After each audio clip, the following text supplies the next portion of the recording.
Hey, good morning. Good morning.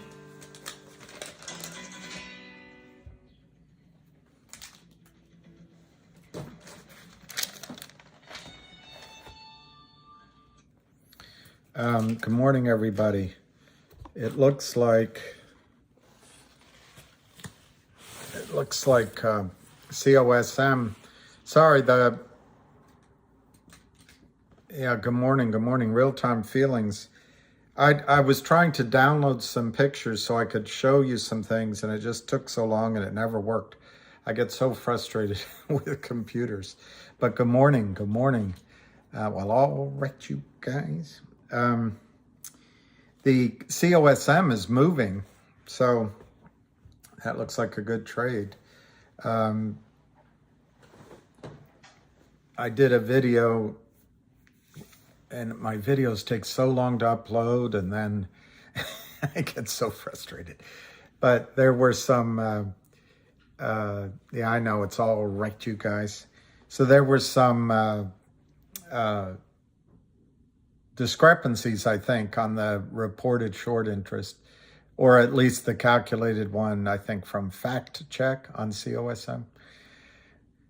Not that it matters, it doesn't change the story. It's just I don't think that 1999% was accurate. Good morning. Good morning.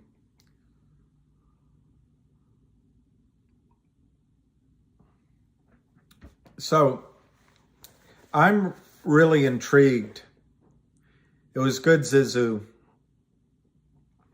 Yeah, as real as the GTI. Yeah, I'm not trying to create what they call a pissing match at all.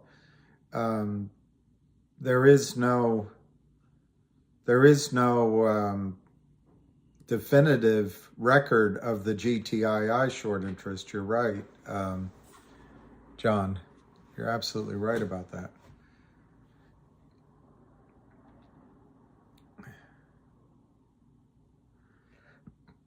Hey, all right, so COSM right now is up 6 cents at 59. Good morning, Noblesse Oblige. I'm just going to look at finger because I'm really excited about that this week. And of course, it's down 11 cents. It's unbelievable. So it's 422. Ken J, are we out of GTII now? I'm not, but, and I wouldn't get out of it. But obviously, the recommendation that seemed to be the recommendation by Lou seemed to be. It was a little confusing because I'm not sure he was saying get out of it. But the idea to switch from GTII to COSM at around 20 cents seems like that was a good trade. Cgra, let me look at that one.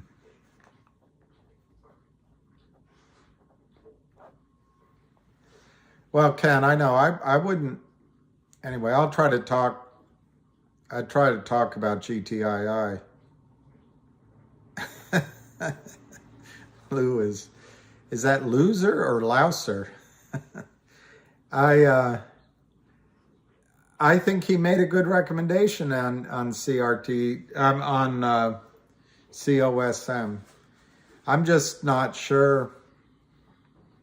Yeah, I think, and AC, I think that's right. I think he's still in GTII. So I'm not sure. I don't know. I think with money, people get, I showed this on my video yesterday. I went to light a candle in my, anyway, I got this. So it's a Cosmos Club. It's right down the street, and I've been invited. I'm not a member, but it's a posh place. But anyway, that might be good luck for that trade. There you go, Dan Miggs. That's the way to do it. That's what I'm suggesting on COSM. Not that I know, Lou seems to know it, so listen to Lou. But COSM, let me see if I have a chart on COSM.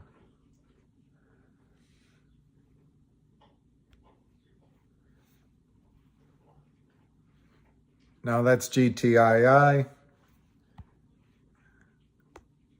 That's GTII. Let me see. I might not have. I tried to upload some.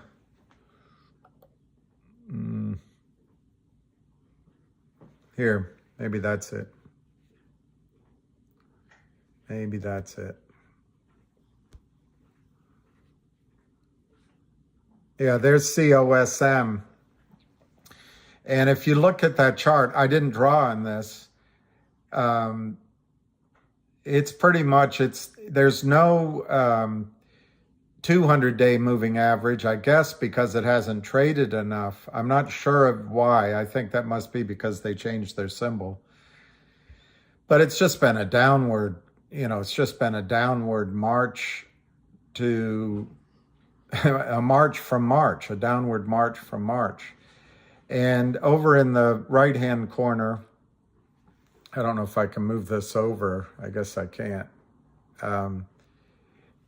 You see it rallied, and where I think Lou recommended it right as it crossed the 50-day moving average to the upside. Now, sometimes that corrects, but that was a good recommendation. I think Avid Trader recommended it down much lower, so that was a good recommendation. And you see it just shoot up to 75. There is, I wish I could show you what I'm drawing on, but there's resistance if you go over to the left in the 75 to $1 area, and maybe you argue $1.10 area, that I think is pretty significant. Of course, the trading history here isn't very long, but what made this pause right now is the low end. If you look in the May-June area, the low end of that trading was 75 cents, and the top end, as it went down, where it went up to test, was 75 cents right in June. And then just before September, it tried to test 75 cents. So this is why, in my judgment, 75 cents has been sort of a stalling ground, 80 cents, whatever you want to call it. You can always be fat, to me, you can be fat finger on your charts. So whether you count that, I would count the best I think you can say is they've tested 75 cents once, this is twice, and maybe now it'll be the third time. But I don't know that it'll break through on the third time. Usually it takes 3 tests before it goes. Also, that chart right there does not look particularly strong, that it's gonna just go straight up. On the other hand, it's trading very nicely this morning. It's, and I wish I could show you that chart live so you could see it. So anyway, I don't know what else to tell you. I mean, if it pulls back, oh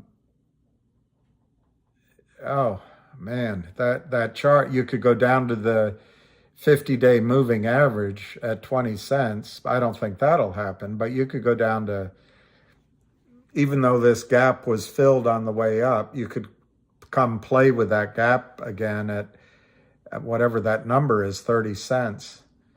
On the other hand, that's blue sky. After you get through 75 cents a dollar, it's kind of blue sky all the way up.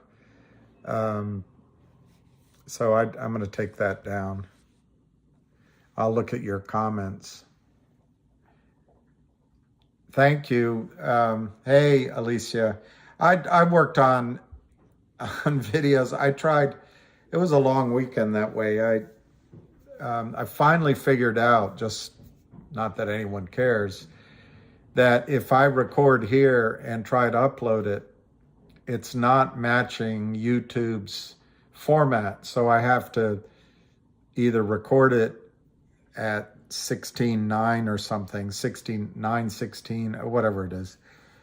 So that was explaining maybe why these videos, I did one on Thursday of Thanksgiving And it's a good video about GTII, and it got aborted. It never went up, and I'm going to try to get it up anyway, so you guys can see it. But anyway, Cosmo is now up 3 cents at 56. Finger is down, I told you. But Finger, I just can't believe it. 32,000 shares. So low volume. I don't know how they do it. But I think Finger has the potential for 3 bits of news over the this week, next week. They've got revenue announcement from, well, anyway, let's not go off into that. Let me give you quotes. I'll talk about that. Mmtlp, this is the week for Mmtlp, and of course it's down 23 cents on 368,000 at $8.10. There's a guy I don't think you guys like very much, or some of you don't. I'm trying to remember, Ape Father or something like that. I saw a tweet from him. It's possible it was a video, but he made a point I agree with 100%.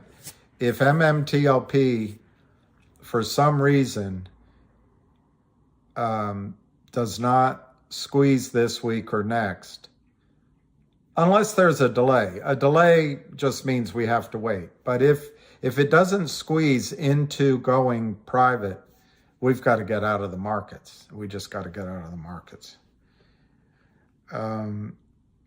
CLNV is down a little bit. This one, I'd love you guys. I know, Romario, I'll talk to you a little bit about GTII. Yeah, that's what I thought, Spiny. But even if clown shoes get it right once in a while. Well, anyway, then I'll say it myself because it was my own thoughts. I think if the system doesn't buy in Mmtlp before it goes private on next Wednesday, we've got a real issue going on in our financial markets. So at the risk of being clown shoes myself, I think Mmtlp is the best play to watch this week. I'm not telling you buy it. I'm just telling you we know the record date is the 12th. We know the last day of trading is close of business the 14th. And we know midnight, I guess, or close of business, that company no longer exists. It converts into NextBridge hydrocarbons. And there's a woman on YouTube called Pigeon Roller Birds or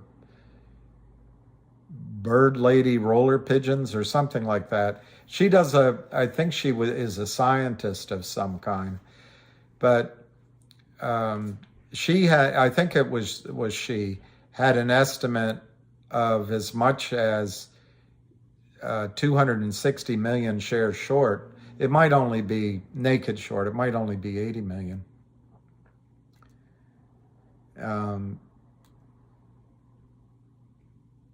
Good morning, everyone. So what do you guys think of OTIC? If anyone knows, I'd love to know. It's down a lot. It made a run. All right, I'll talk CRTD for sure and GTII, and it'll Husker Power. The thing I wanted to make clear, that's what I'm worried about with Mmtlp. Who is this? Sergio. That's exactly, so listen to what I'm saying the opposite though. Listen to what I'm saying the other way. I can't believe for the life of me that they're not going to cause covering of those shares. I can't see how Mmtlp shares are not bought in by the brokerage system. And but somebody had a good CRTD is I think the one to talk about today, and that's what I was trying to upload And unfortunately, the market opened and I couldn't do it. So I'll have to use my phone to do it. So frustrating. I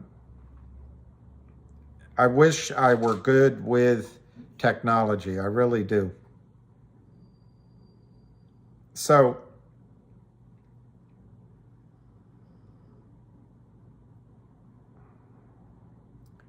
this is sort of out of order. Let me go see if I can get the start of his. Tomorrow at the Disruptive Growth Conference, and you can go online to just Google Disruptive Growth Conference, New York City. Tomorrow at 3:20, the CEO of Crtd Inc. speaks at the Disruptive Growth Conference tomorrow at 3:20. My arrow is a little off, but you see it there at 3:20. 3:20. Now, CRTD, here he is. This is the CEO, Jeremy Frommer, Chairman and CEO of Crtd, which trades on the OTCQB. He graduated University of Albany, SUNY, and just parenthetically, my grandmother all my life, I used to be able to call her. She had 28 grandchildren. She'd hear my voice. She'd say, "Hi, dear." She was a smoker. She was wonderful. She never left the house. Everyone came to her. But anyway, she lived 2 blocks from there. You could go, you would go through the back of her house and walk through the alley and through the trees, and you could get on the campus. And I actually either took a course there one summer or just used the library. It's so long ago I can't remember, but I went there a lot. It's beautiful. It's designed. It was designed for the Middle East, and Rockefeller had it built anyway in upstate New York, Albany. Anyway, okay, so he's the CEO, you see down here, of Crtd for 11 years.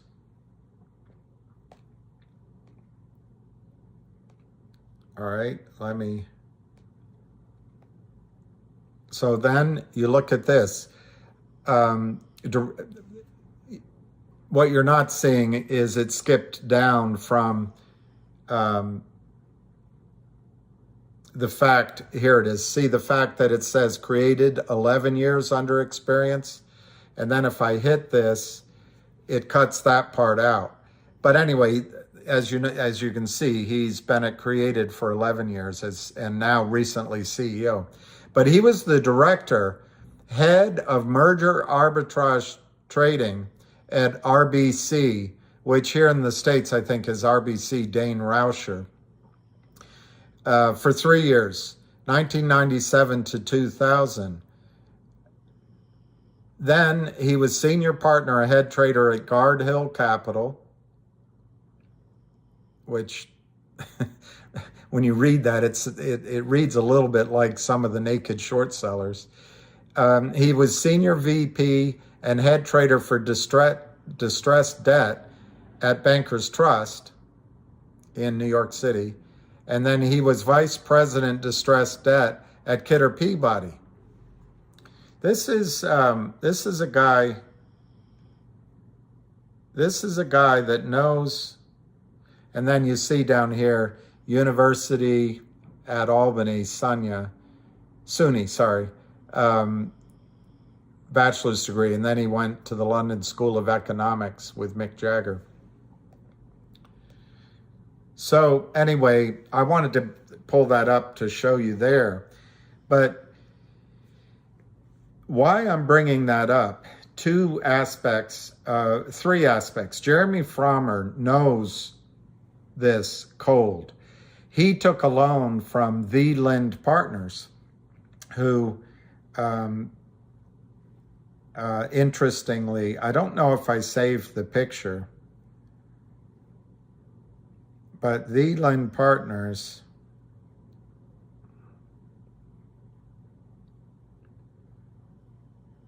is on Madison Avenue in New York City. And these are guys that don't want to go, they don't want their reputation ruined.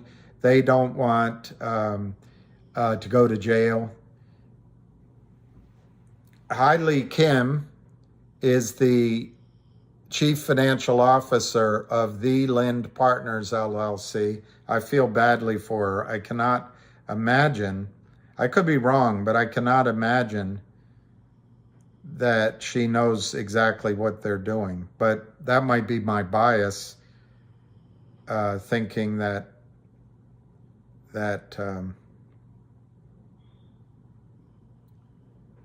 I don't know. It just might be a bias protecting women. I don't know. I don't know. And she's young. I just hope she's not really involved. The other woman is Sam, and I have a picture of her here somewhere. Anyway, it's not going to matter if I can't find it. She is I think the COO, and I can't, here she is. It doesn't have her name. She looks perhaps, I don't know. I just don't know that they know what the Lind Partners is doing. But her first name is Sam. I forgot her last name. Sam Kim, maybe. But then the Lind Partners guys, and this is all the stuff I wanted to put up here. This is Philip Vallier. Now, I don't know if he handled he's managing director at the Lind Partners. I don't know if he handled CRTD's death spiral note that they gave in 2021. But he definitely is the guy that handled, or it was quoted when Finger Motion took their death spiral from these guys. I mean, it just shouldn't be allowed. But these guys fancy themselves an important investment bank on Wall Street, on Madison Avenue. They don't want their reputation sullied at all. I've got to find Jeffrey Easton. And I'll try to find his picture here. These are all here he is. So that's the guy that founded it, and he's the head, Jeff Easton, at the Lind Partners, LLC, New York. Intriguingly,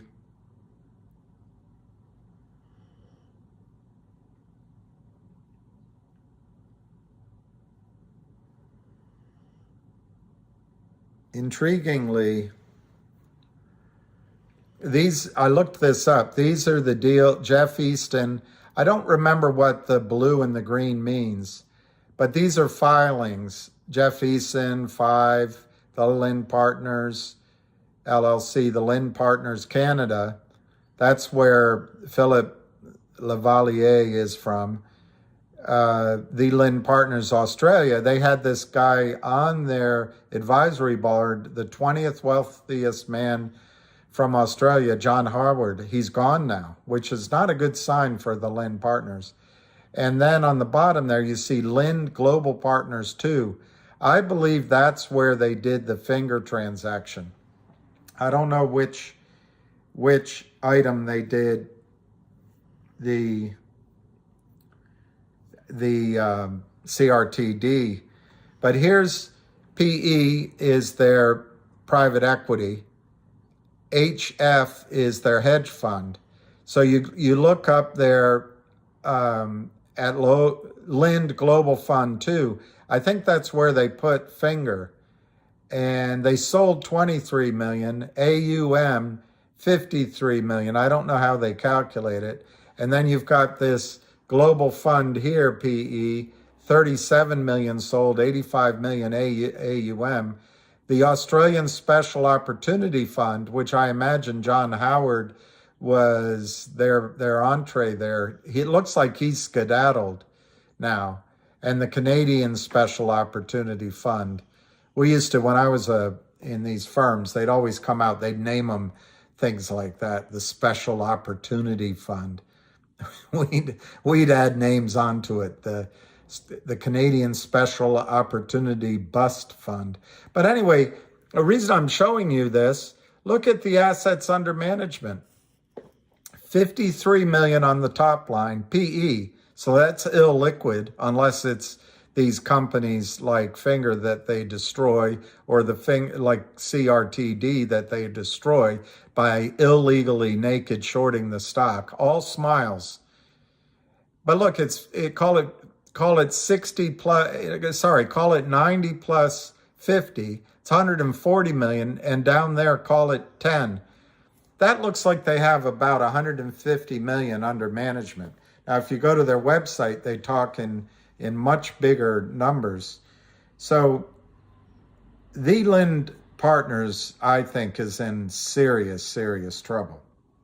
So why I'm saying all that is this guy, Jeffrey Fromner, is going to go to New York tomorrow, and he's got a background in prime brokerage, and he's going to be talking at this conference. And I'm sure he'll be going out to dinner afterward. There'll be a cocktail hour.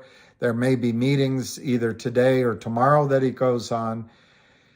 And that's why I think CRTD could be in for a strong move at some point this week. Obviously, there can be no guarantee. Let's just go to Yahoo on CRTD. Another thing I wanted to get up here, Yahoo Finance. And we'll just take their number, CRTD.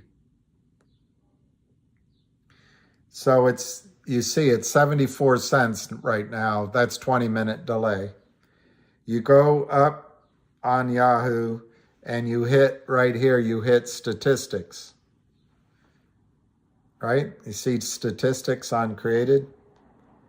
And you go, the market cap right now is $15 million. But you come down to trading information and you go into share statistics. There's shares outstanding, 29 million. There's float, 28 million.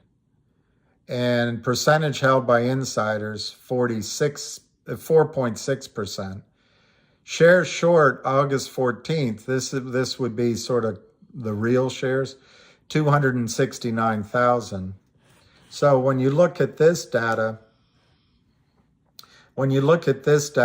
you go, well, that's not a big short. Well, let me show you if I can find it.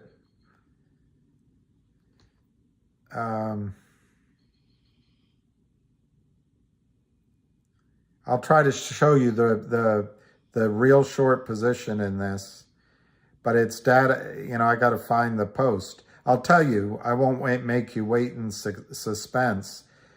This guy, Tom Ronk, provided the data on COSM, and it was 330 million shares naked short, failed to deliver, counterfeit shares, and a lot of that was recently sold.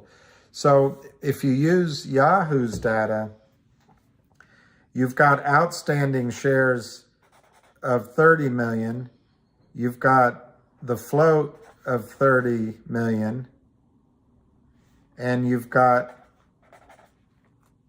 naked, this pen isn't working, at least this amount. It could be more.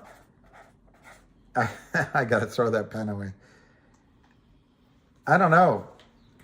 It's hard to read, I guess, but you've got naked short of 330 million against 30 million either total outstanding shares or 30 million, I'm overestimating. What I've heard that number really is 10 million. But 30 million free float. So it's over 10 to 1. that if this stock moves, they have to cover. Now, you know, the Lynn Partners is being sued by Wes Christian. Well, it's obvious he's going to do something. And you know that we'll talk about Finra in a second, but you know that, well, I assume that John Howard left because he didn't want to be associated with that that smell. And you know that they don't have a lot of assets under management. They're a little bit of wannabes on Wall Street, and I don't think they want to go to jail. So this is a huge problem with CRTD. Now, I looked on the news. CRTD might have more than just the Lynn Partners in their shorting, but the Lynn Partners is right now the weak point. So Jeremy Fromner tomorrow is going to be speaking at 3:20. He's got meetings and he's fighting. And he has the same whales, the same investors as FNGR and GTII. So Jeremy Fromner, in my opinion, if I were sitting with a group of guys and girls, you know, I'm not trying to be sexist, having a drink, and we're talking about CRTD and the Lynn Company, I'd bring up, particularly since some of my new investors are in the stock, I'd bring up the fact that now, you know, the Lynn Partners has shorted 115 million shares of Finra that don't exist over the last, and all of this is in my best judgment and opinion, I'm not giving financial advice, over the last 6 weeks. So they're sitting with Wall Street guys who all want to make money, and they're thinking CRTD, massive short position, weak investment bank, or whatever you want to call it, investment group in the Lynn Partners.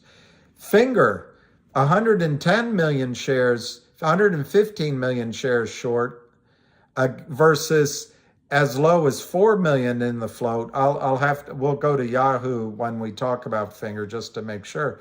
But those two stocks come Tuesday or Wednesday could suddenly have a lot of people. Now, I know it's speculating a little bit, could suddenly have a lot of Wall Street guys saying, you know what, let's buy this for the run. Now, Finra, well, I don't, you were asking about CRTD. I guess that's all I really wanted to point out about CRTD right now. It was as high as $1.70. And I really think all you need is one hedge fund or one wealthy guy in New York City that tells his friends to say, you know, we have a chance to cause a short squeeze here, because that's the other side of Wall Street. So CRTD, just look out for that. And Finra, the same thing.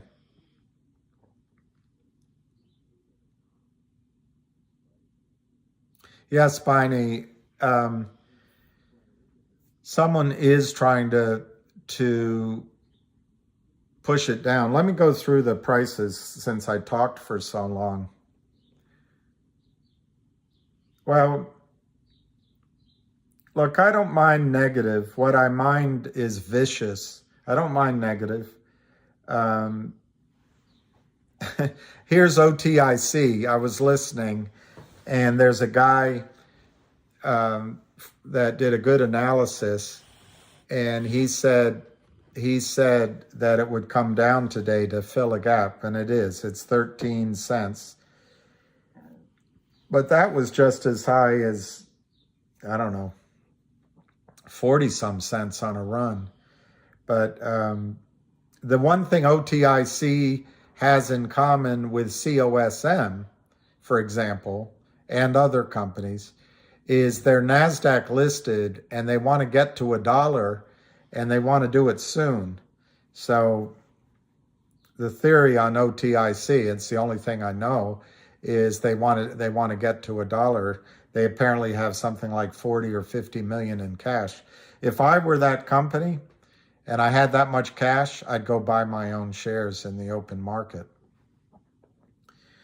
But I mean, I don't know their whole situation. You don't want to put the viability of the company at risk. Okay, so GTII is trading at 95 cents, 95.5. It's down 12.5 cents. It was as low as 88 cents this morning and as high as $1.02. My judgment on that, whether Lou intended it or not, I think Lou decided to focus on COSM, and a lot of people either sold or moved their money as a group over to COSM. And I think that's one thing that caused a lot of weakness in GTII. The fact that the back and forth was on Twitter gave, in my opinion, it's Kurt Kramer, and maybe some other shorts, opportunistic shorts came in, gave them an opportunity. They said, wow, finally, we were waiting for retail to break apart. That monolithic group, we were waiting for it to show weakness. Finally, we have a chance to sell it down. And they hit it hard. So I don't think it was helpful.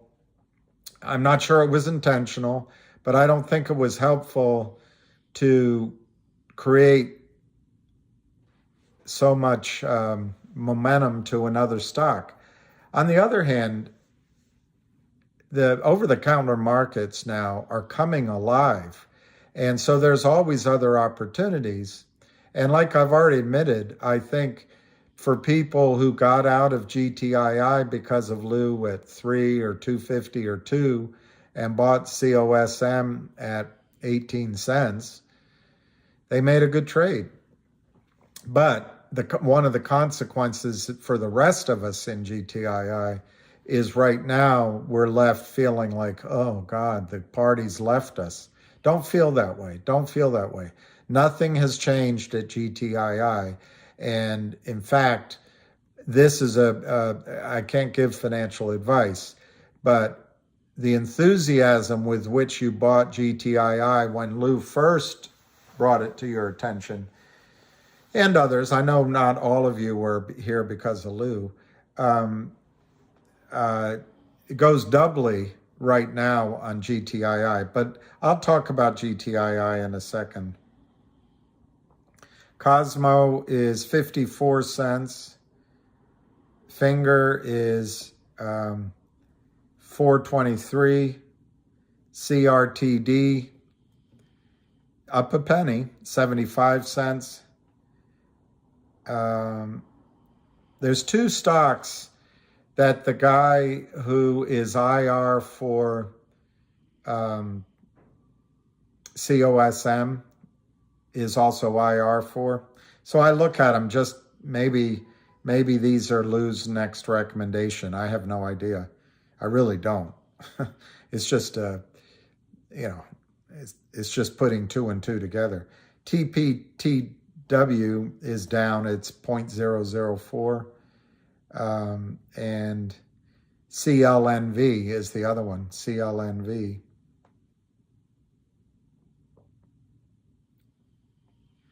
And that is down 0.0019 at basically just under 5 cents. Finger is 423, down 10 cents. GTII is down 10 cents. It's 1 million shares already. So I would consider that a bear raid myself. But I'd also point out somebody's buying, which is a positive sign.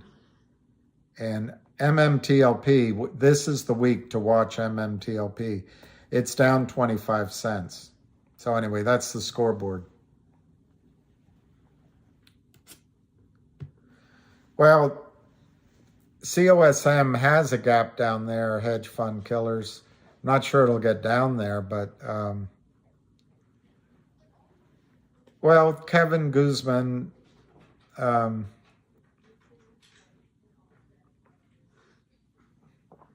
agree with that. It's how I feel. But let's just go with, let me talk about GTII for a second. I think it's great, Brian. I think it's great. I was going to do a video last night on GTII, and I might just put up the one I did on Thanksgiving. It's the same information, but the one I did on Thanksgiving got upload aborted. And I was like, why is that? But I think it's the size of the screen. I was all upset at YouTube. I don't think it's YouTube. I think it's just the size of the screen. But remember, let's talk about what could be catalysts with GTII. Probably Lou didn't get out. I don't know. But it was not helpful, this FUD on the S1. I'm not saying anyone is intentionally misleading or not telling the truth, but to put out there that the S1 needs to be filed on upstream for that to be a valid dual listing on upstream for GTII, to put out there that the S1 should be already registered at the SEC, already filed, to make that a valid story. It's a little bit of the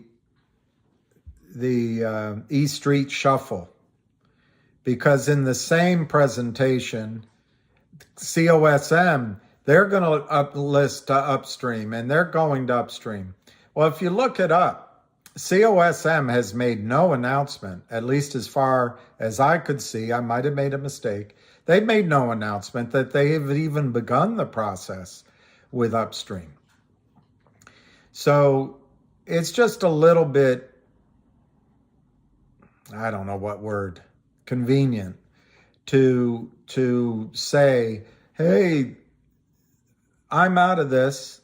I'm out. I mean, I won't quote, I'll just use, and I'm not picking on anybody because I'm not sure that people understand. That's what I think. I'm not sure that people understand. But this is what it says. If GTII has no S1 filings, it can't be listed on upstream. Well, that's true enough. That's true of any company. But that's like a bumper sticker. It's kind of out of context. It needs a when and a kind of a wherefore, a why. Sorry, but I'm not that MF. Well, I don't know what this is meant to mean, but the process as GTI has announced is that and it was November 18th, I think was the most recent. They've announced that the board is enthusiastically proceeding with upstream for a dual listing. Upstream also was quoted, they're enthusiastic. But upstream is part of an exchange group called Merge out of I can't say the word, I should have looked it up, the Seychelles. Anyway, this Indian Ocean tax haven, Seychelles.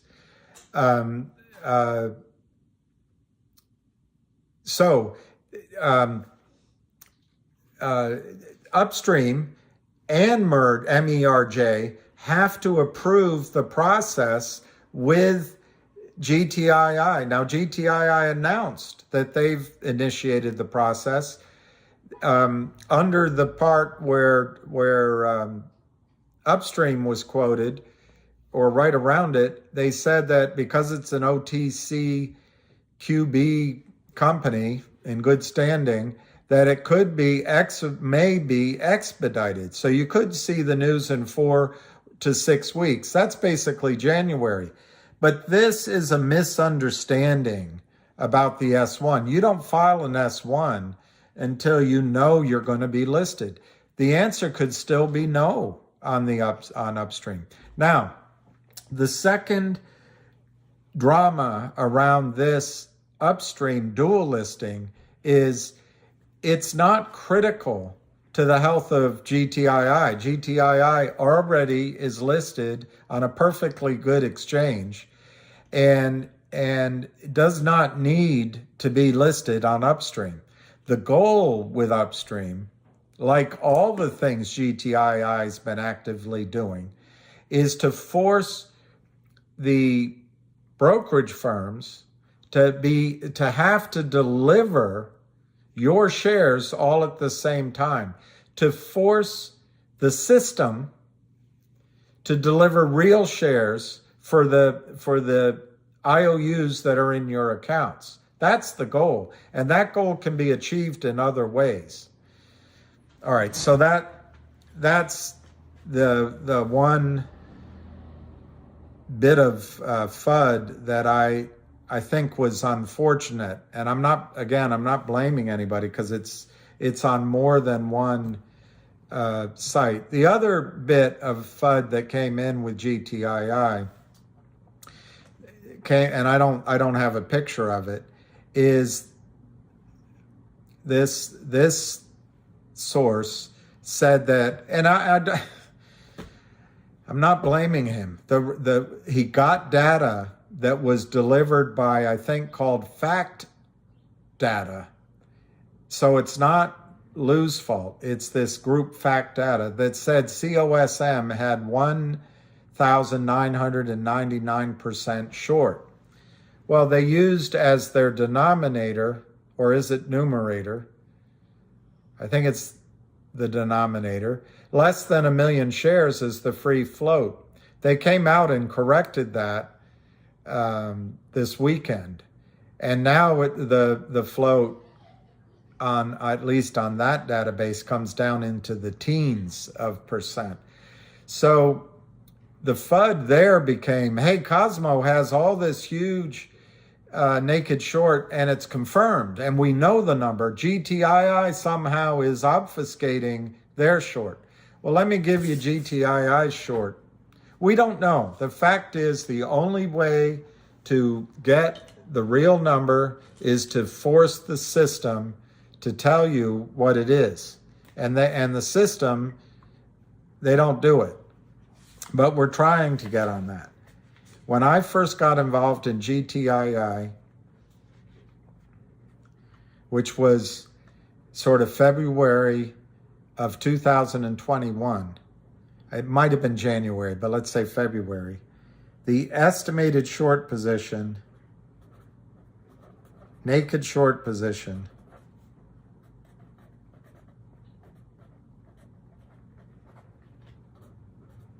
at that time that I was rumored, it's a rumor, we can't prove anything, but I think it's good information, was 60 million shares at that time.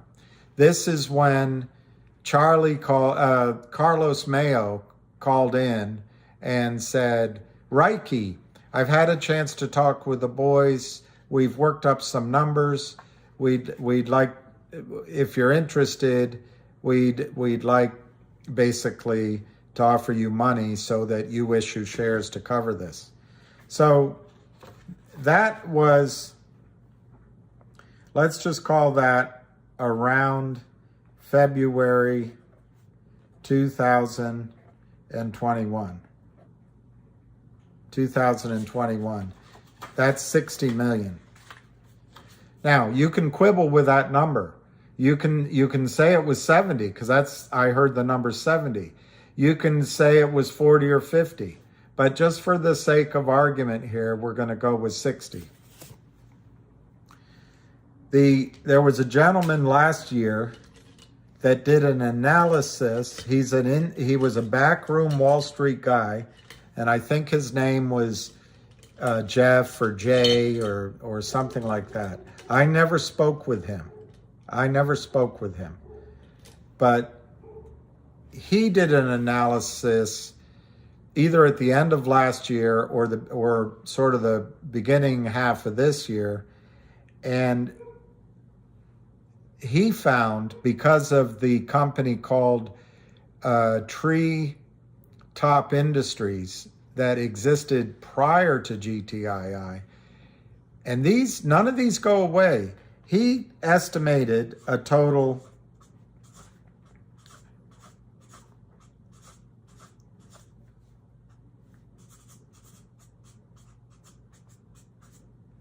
I'm going to just say first half of 2021 estimate. But this is a third-hand estimate. I've heard it from very good sources, and the guy that did the calculation was a serious man with access to the records, and his point is no shares go away, whether it was naked shorted at Treetop Industry. Remember what guys like Kurt Kramer do. They short this company down into oblivion, and then the shares are, look up GTIILIVE or HPIL. They get them down to 0.000 numbers, and then the company floats along. Well, the prime broker allows Kurt Kramer to take money, or he can go into another trade, or he can go into another LLC. He can take that money that he's profited, and he never has to pay taxes because there's not a closing transaction.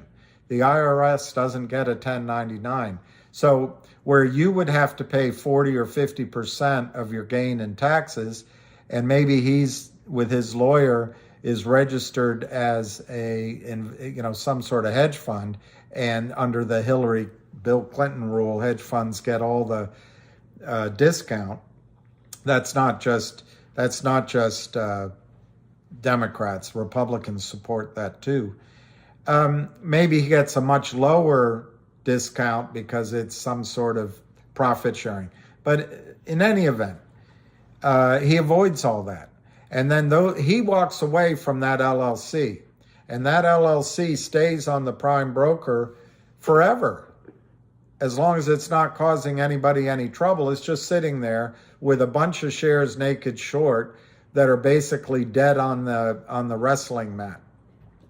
Well, if those shares are now GTII because of the merger and name change, if there's a squeeze, this guy, Jake or Jay or whatever, some name like that, his calculation could come into play because those long forgotten shares start popping up in prime broker's account and brokerage firm's account.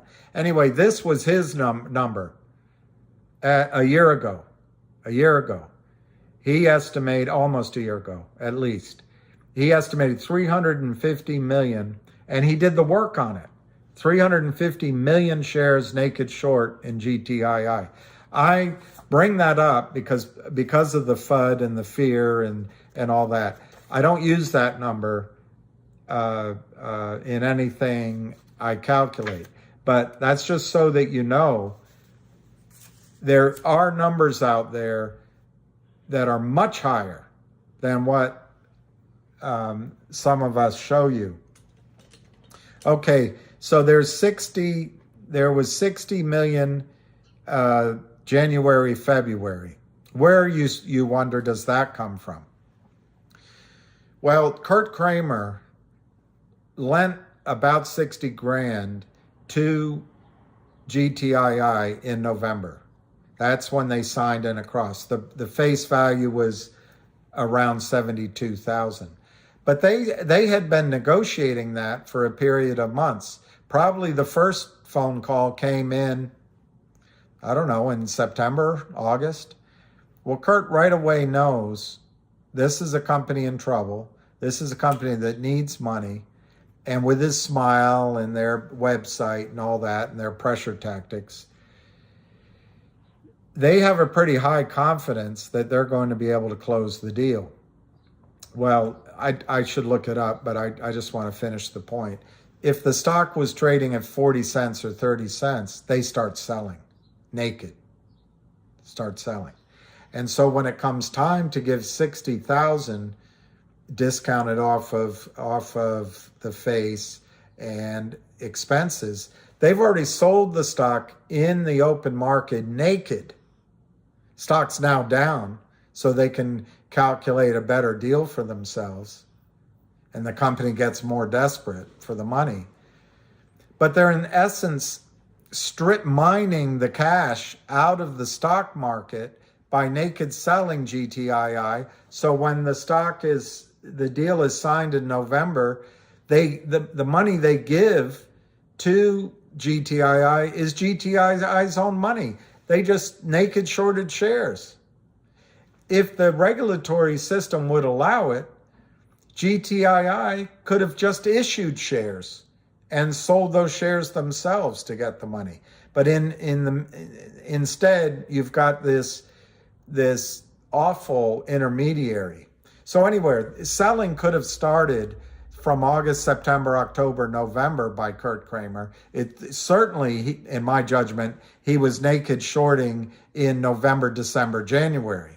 And then the thing is bought back. So that's where this 60, it could be 50, could be 70, could be 80 million came from.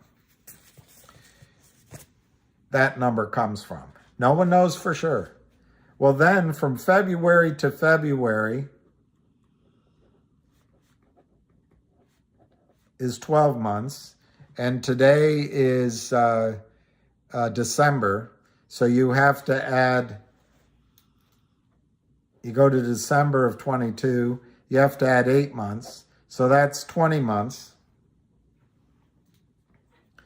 At an average, I don't know, some months they sell 5 million shares, some months they sell a little less. But let's just say at an average of 4 million shares, 1 million a week, naked shorted, it equals 80 million shares sold over the last 20 months, naked, 80 million. So you add the 80 to the 60, you get 140. You get 140. Now, the fact is, the volume, this is trying to be just on the steady on volume.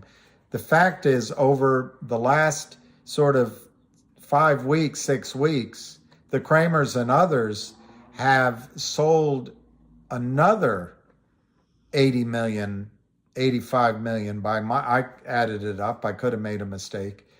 Naked short, failed to deliver from FINRA data. Now you have to take a little bit out, call it 85, take 10 million out because I used take 8 million out because I used 4 million here. Let's just take 10 million out. Call it 75 million more than this average was just recently sold in the last panic by them. You know, sort of starting at the end of October, November range. So you add 60 million to 80 million, you get 140, and then you add 75 to that. You get 215. And that number is what I use. And I didn't make it up. I'm getting this kind of feedback. FINRA we've been watching it for the last 20 months. FINRA gives that data on most of it. And the information I had at the beginning, I think, was pretty solid. So going back to the second bit of FUD that happened as everyone jumped into COSM from GTII, was the argument that the short position was definitively known in COSM. I don't think that's accurate. I don't think it's intentional, but I don't think it's accurate. Nobody knows.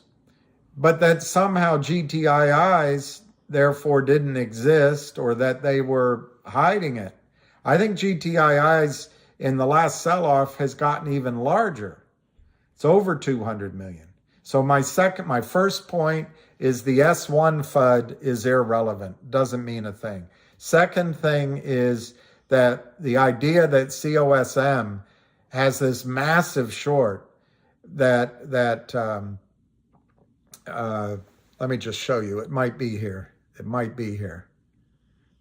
It might be here.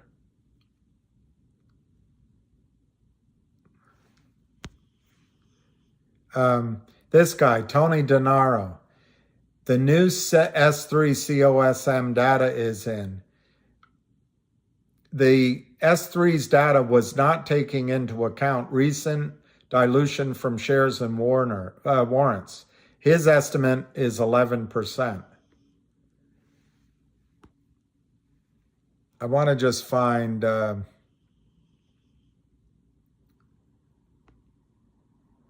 it's the same one. It's the same one. Here, maybe here.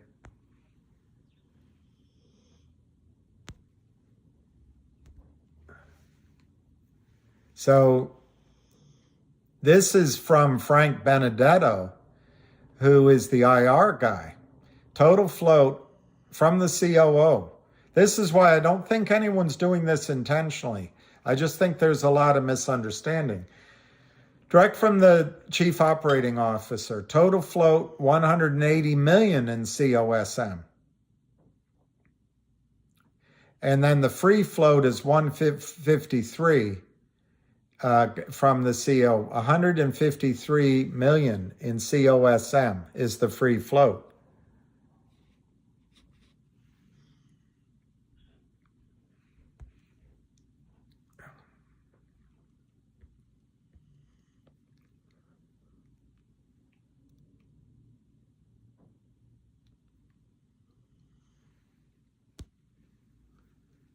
Okay, and this guy, Ior Dusanivsky,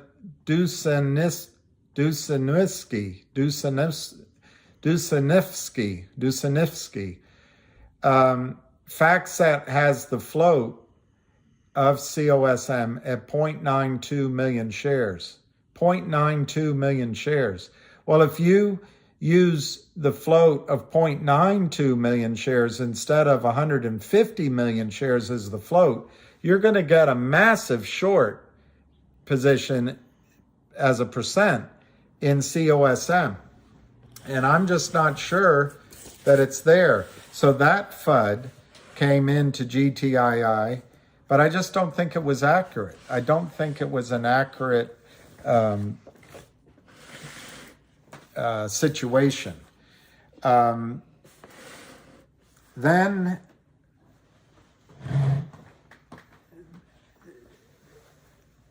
so there's two things. The S1 was FUD. The other FUD was the short position, the short interest, and how GTII stacked up against COSM.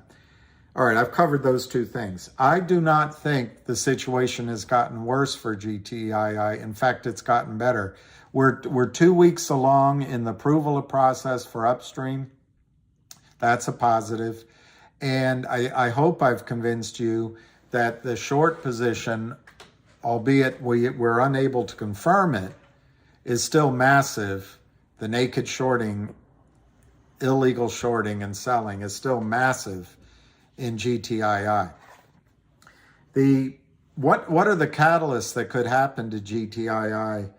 I've already mentioned one this week, which is that if Jeremy Fromner goes into the belly of the beast and starts educating people, because not everybody on Wall Street is aware of what goes on.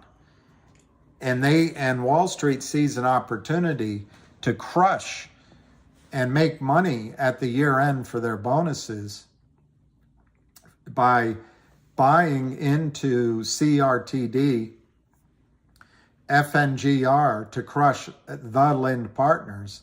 And Jeremy Fromner also talks to them about how there's only one naked short in GTII who's in over his head and doesn't really have any friends on Wall Street that we can tell. No one knows for sure. The buying that could come in could be a game changer, because if he brings up GTII, those same investors could go into that. All right, that could be a catalyst this week. What's another catalyst on GTII? The law firm, 1-800 law firm. 1-800 law firm, another bit of FUD to get people to look at COSM. 1-800 law firm is a deal which was agreed. They agreed the deal, I'm trying to remember when, a few weeks ago, and it was announced. Everything was set in place. It's like when Bryce Harper signed the contract with the Phillies. $330 million, 13 years, biggest in baseball at the time. Didn't last long. Done. The contract is written in stone, but it had one last contingency, a physical exam. Well, what an audit is a physical exam. And so in the case of a professional athlete, it might take a week, a couple of days to get done, but an audit takes time. And I bemoan the auditors because they have no idea the damage they do. But the second catalyst, first catalyst right now could be just out of left field if Jeremy Fromner is talking to people. Buyers come in. Second catalyst is the audit gets finished, and it's supposed to be finished before the end of the year. That means an announcement that the merger is signed, sealed, and delivered. That the physical the 1-800 law firm passed its physical. So that could come this week, next week, and that would be great news. You get an announcement. Then you got $100 million in revenue, $35 million in income. Numbers I've heard from online sources and rumors. Third catalyst, whales buying because of the news on 1-800 law firm. Third catalyst. That's self-evident. I won't explain it. Fourth catalyst. Kurt Kramer is either arrested or told to stop selling for some reason, or 1-800 Alpine prime brokerage fails. These could be catalysts. I'll admit the low probability that they happen in the short run, but it could happen. If selling stops, the stock can go up when the whales buy. Once the law firm is completed, upstream comes into play, not for the dual listing, but for listing of a coupon as a token per share. The number that Ham talks about is $500 per share as a token. This is something that Wall Street can't deliver, and the shares would be counted at that time, so to speak. There'd be a run on the shares. That is a huge catalyst, and that could come. Wes Christian has been hired by GTII, and I'm sure he's going to do a search and discovery for time and sales of trades at brokerage firms, at the prime broker, at all these market makers. That'll be a catalyst. I don't know how long that takes. And then the only other catalyst I can think, well, there's also a warrant. They've promised you a warrant. It'll be issued as a dividend. For some reason, that's on the back burner now. But if they did that again, that's an additional warrant that the system, Fidelity and the rest, have to deal with. But the other thing out of right field is the Trento mines. This is a deal that was announced over a year ago that GTII was buying, I forget the name of the company right now, a Chilean lithium mine. The value given at that time was $350 million. $350 million.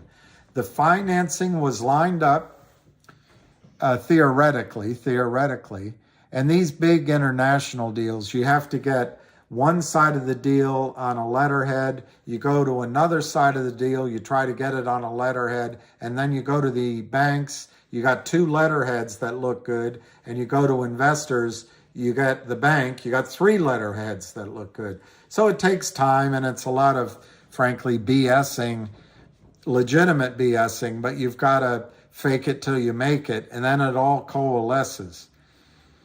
Well, this summer, I got a very strong indication that even though GTII had to make a filing, that announcement of that merger had been over a year previous. So everyone thought, oh, that's not going to happen. I got very strong indications that deal is very much, at that time, this summer, was still very much alive. And that doesn't mean it's going to happen, does not mean it's going to happen.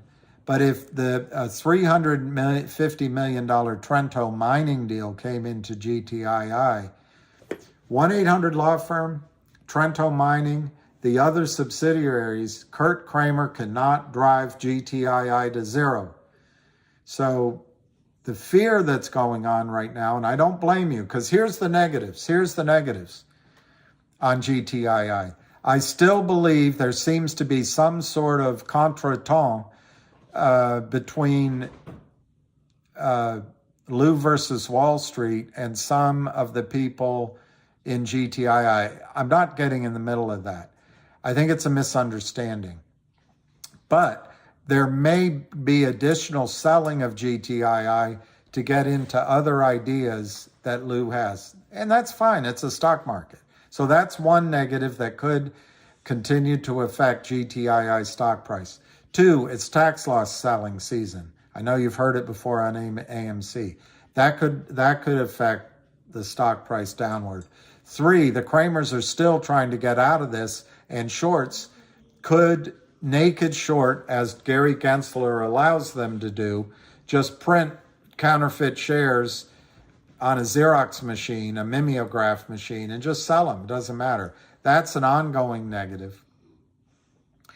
And delays, any kind of delays would be a negative. And any kind of bickering among ourselves would be a negative. But, those are the only negatives I can see.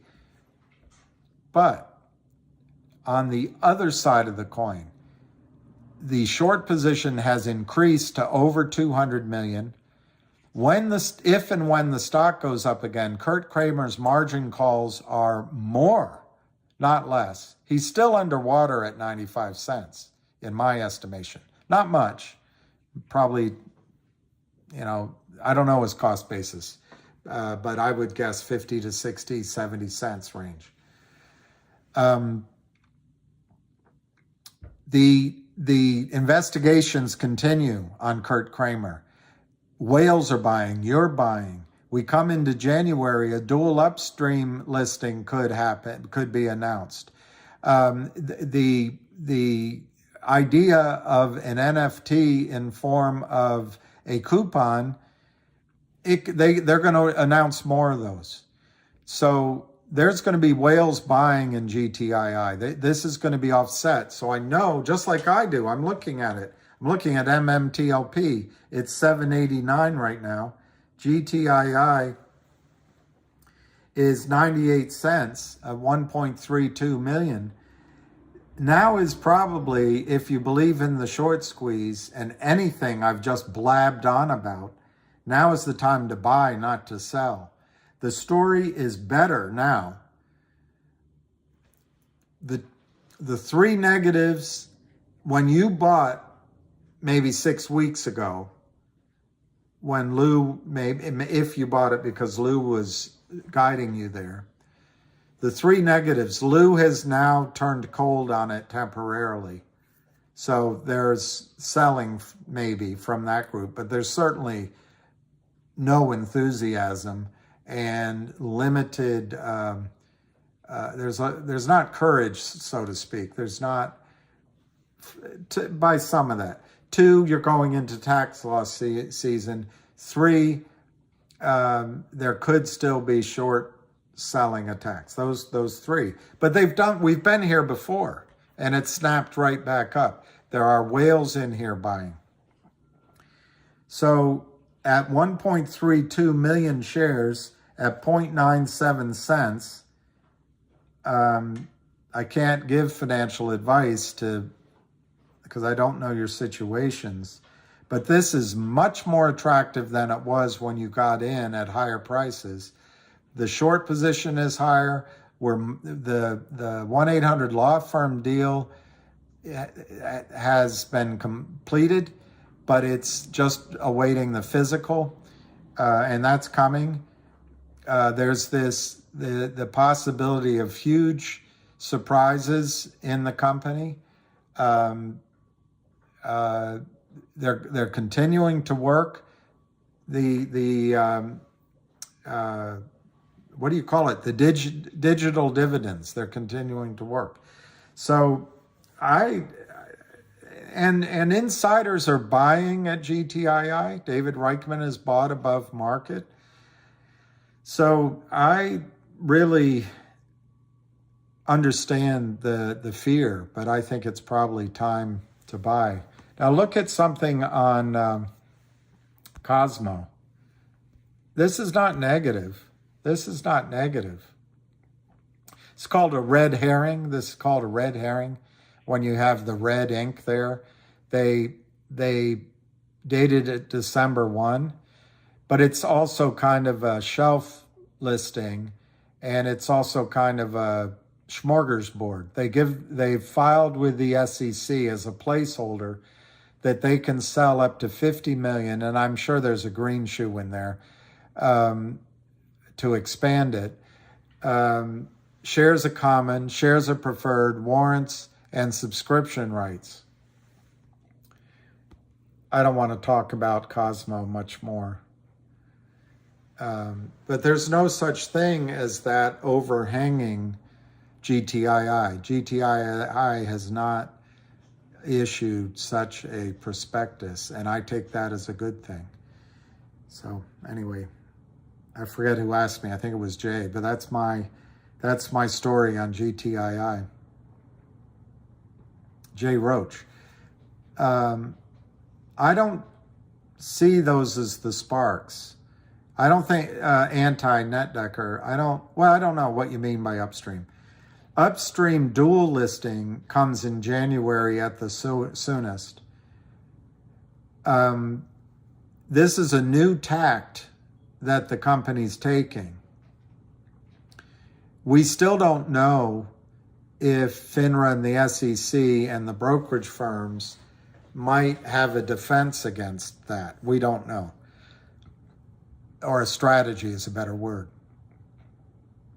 But upstream is dual listing, but the other part of upstream is an exchange to trade tokens and coins. So an upstream coin, as soon as 1-800 law firm connects, finishes, completes, in a $500 range per share, or even if it's $100 per share in a token issued by upstream, and it trades on upstream, that could be a catalyst, absolutely. But I would argue it would take a few weeks, just like it's taking a while in Mmtlp for the street to get the notice of corporate action.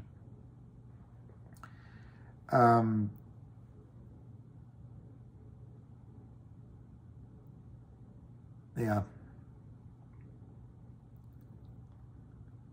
Thank you, Alicia.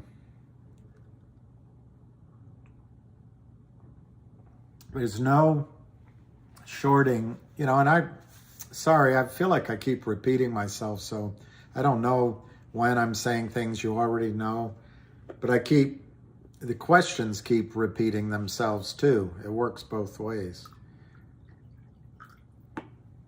Well, Jay, that's what they want you to do, Jay Roach. The two goals of FUD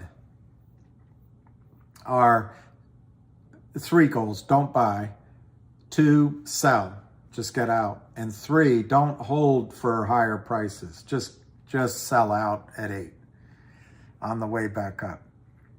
I think it's a shame that the stock market started having other names like COSM, so that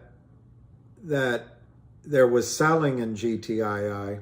But I also think it's a shame that the momentum slowed down in GTII from the auditors, and in fact from the lawyers. It took so ever to close that deal.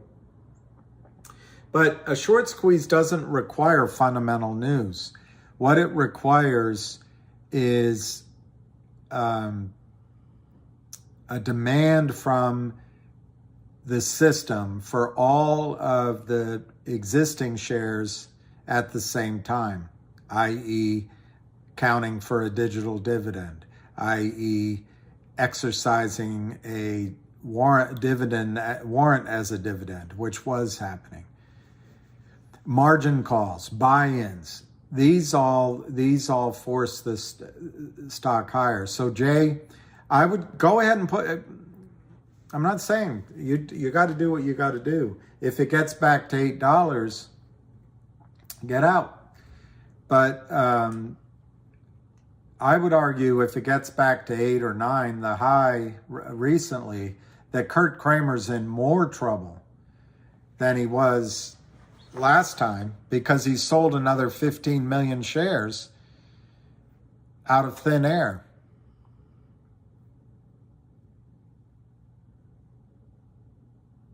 Wow. Skinny whale. Let's change the subject. BIS is warning that pension funds have more than 80 trillion of hidden off-balance sheet debt.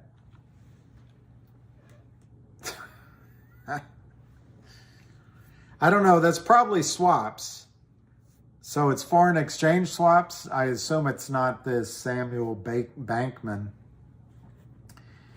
And where the system says, well, they're offset by the other side of it, but skinny whale, when I lost a lot of money for myself at the end of 2008, and I wasn't on margin, but it's the counterparty risk, and the counterparty risk is real in those derivatives.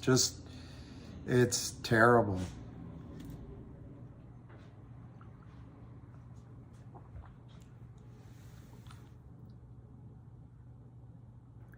Sergio is gone. Okay. Well, if he got into another play, maybe he'll come back. If you believe Ham that it's cheap, prices keep holding. Well,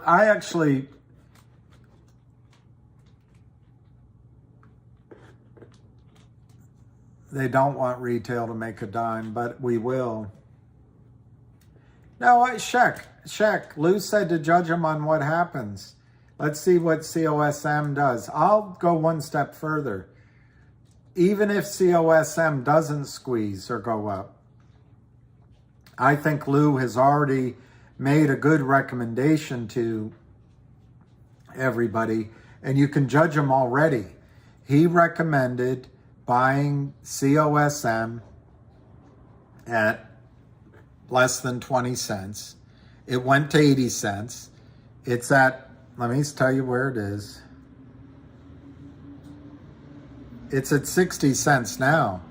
So for people who were in GTII at $3 and got out, they're even right now compared to if they had held it down to $1.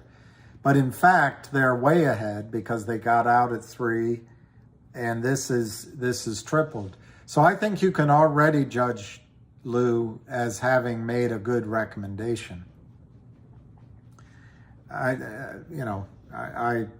It's unfortunate, and he can't control that. It came at the same time that the shorts made an attack. There was some weakness shown on Twitter, and there's other exciting plays. So is going to someone else. Holding the stock makes sense to me, but it also makes sense if you have money to try, if you believe in another trade. And you can tell I'm already wrong on the one that I'm watching this week, which is Mmtlp.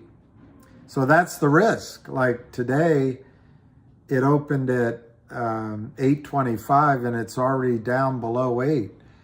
But I'm not going to talk about Mmtlp right now. I want to read your questions more than it just bores me. But I think that trade has a quick conclusion, up or down, and up could be really exciting. Crtd is up 3 cents at 77 cents. Finger is down 16 cents at 4. So even my ideas of buying calls are underwater. On the other hand, it's probably a good time to buy calls. Understanding that they're highly risky. And then GTII is 95 cents on 1.4 million shares. Wow, Ahmed. Yeah, you can call up your brokerage firms and tell them not to lend out your shares. You can also, Ahmed, put out a GTC sell order and they can't lend out your shares. See, Woody, that's the thing I'm trying to say is you can trade like Lou's suggesting. And frankly, Lou could be correct. There's huge momentum in COSM, huge. And apparently there's news coming. I don't know what the news is. And everything I'm telling you about GTII in terms of triggers applies to COSM. And so you could see COSM go to 1 to 2 to 3. I think Lou thinks it can go to 10. What if it does that? You can come back and just with a small part of your profits, reestablish your GTII position. And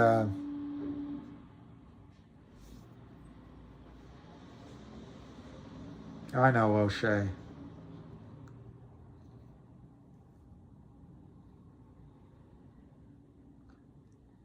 George T, why would it be attacked? Just to get people to try to get people to sell? Well, that's it, David Hensley. You bring up the key risk of Finger is lawyers, and they're going to try to seek a settlement with, and I think the Lynn Partners wants a settlement. So it's in the Lynn Partners' best interest to continue shorting the stock. So the settlement, because lawyers have zero imagination, zero, facts only. And so they will pull up the computer screen so they can show the judge the stock is $4. Even though the guy on the other side of the table is illegally causing the stock to be $4, they're going to show the judge it's $4. So, and then it takes time, and then they settle, and it's not satisfactory. I don't know what happened to Avid, but if I were Avid, what's 1-1? Go Limerez. If I were Avid, I would, here, let me just look at Fingers. Let me look at Fingers statistics that are on Yahoo. This is what everyone looks at. Well, not everyone, but a lot of people do. So finger statistics are 45 million shares outstanding, 21 million shares float. But I know the effective float is around 5 million. But at 21 million, they've got 110 million sold, 115 million sold, mostly recently naked. But you're right, the lawyers kind of muddy that up because they can come with a settlement. But that'll take a long time. And in the meantime, there's news triggers for finger potential, whether it's a follow-on to some of the insurance news that's been announced over the last year, whether it's a follow-on to how much revenue they're making in their top-up business, which could be huge, whether it's a follow-on from West Christian's activities, whether it's a follow-on from the guy that bought 10% of the company in finger, whether it's a follow-on from any kind of contracts they get from big data, because they have big data. So, and then their earnings. So there's a lot of things that could trigger finger. That's right, Skinny. The digital dividend on blockchain will change the Wall Street. I agree 100%. I agree 100%. And somebody asked, where's Avid? I have a feeling, and I'm going to look it up right now. I have a feeling that the charts aren't that exciting, but I am the most simplistic of readers of charts.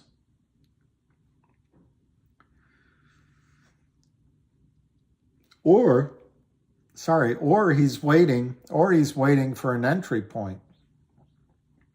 Sorry to yawn in front of you.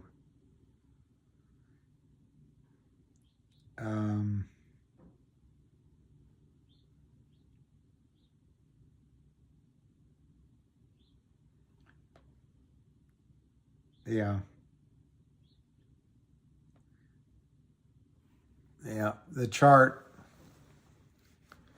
Wow, Counselor Diamond Hand. What's that? $4.99? Are you out of your mind? Thank you. I get little. Thank you, Counselor Diamond Hand. See that chart? That's not the prettiest chart in the world. On the other hand, it doesn't frighten me. It does not frighten me. So that I would have to leave that to Avid. But over here, over there, send the word over there that the Yanks are coming, the Yanks are coming. All right, over here, there's a gap, and that sort of correlates here. So that's an easy thing that computers and people can be looking at, and shorts can be looking at. But if I had a line, I think that's pretty close to support. If you look a little bit further out, you've got a couple of points here. So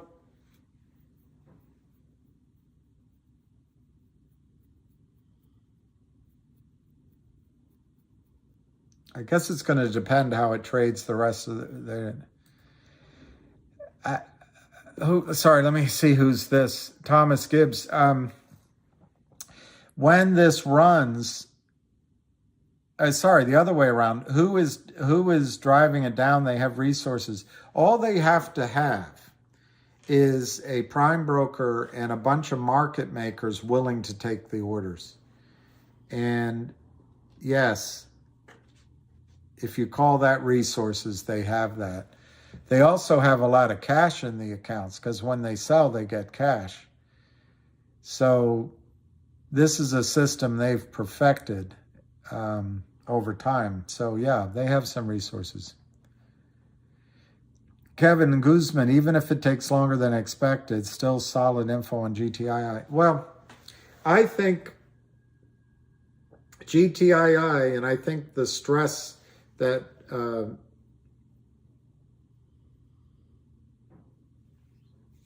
was it Megan or Morgan? Morgan last week saw in me was just realizing that the setup for the squeeze in the, specifically last week, get GTII, hold for one. I will, David Hensley.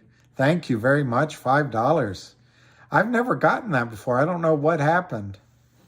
I sent a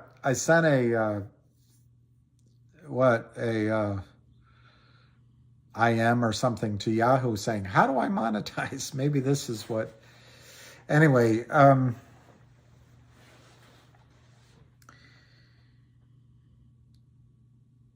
what was the question? I already forgot that question. Maybe I will. Oh, I know what I was saying. Well, I had to adapt to the idea that a squeeze, the pennant basically was broken to the downside, not the upside. So in my heart, I don't think I wanted to accept it last week. I was going, oh God, I should have, so could have. It's gonna.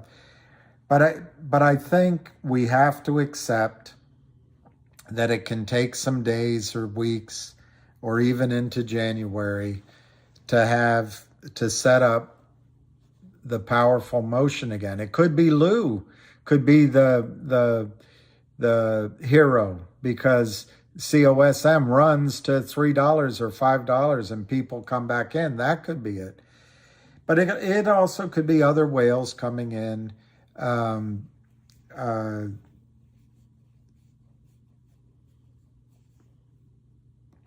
It still could be margin calls. Worst case scenario, T-Bone, an asteroid hits New York City and blows out all the computers. I think that's the worst case I can think of.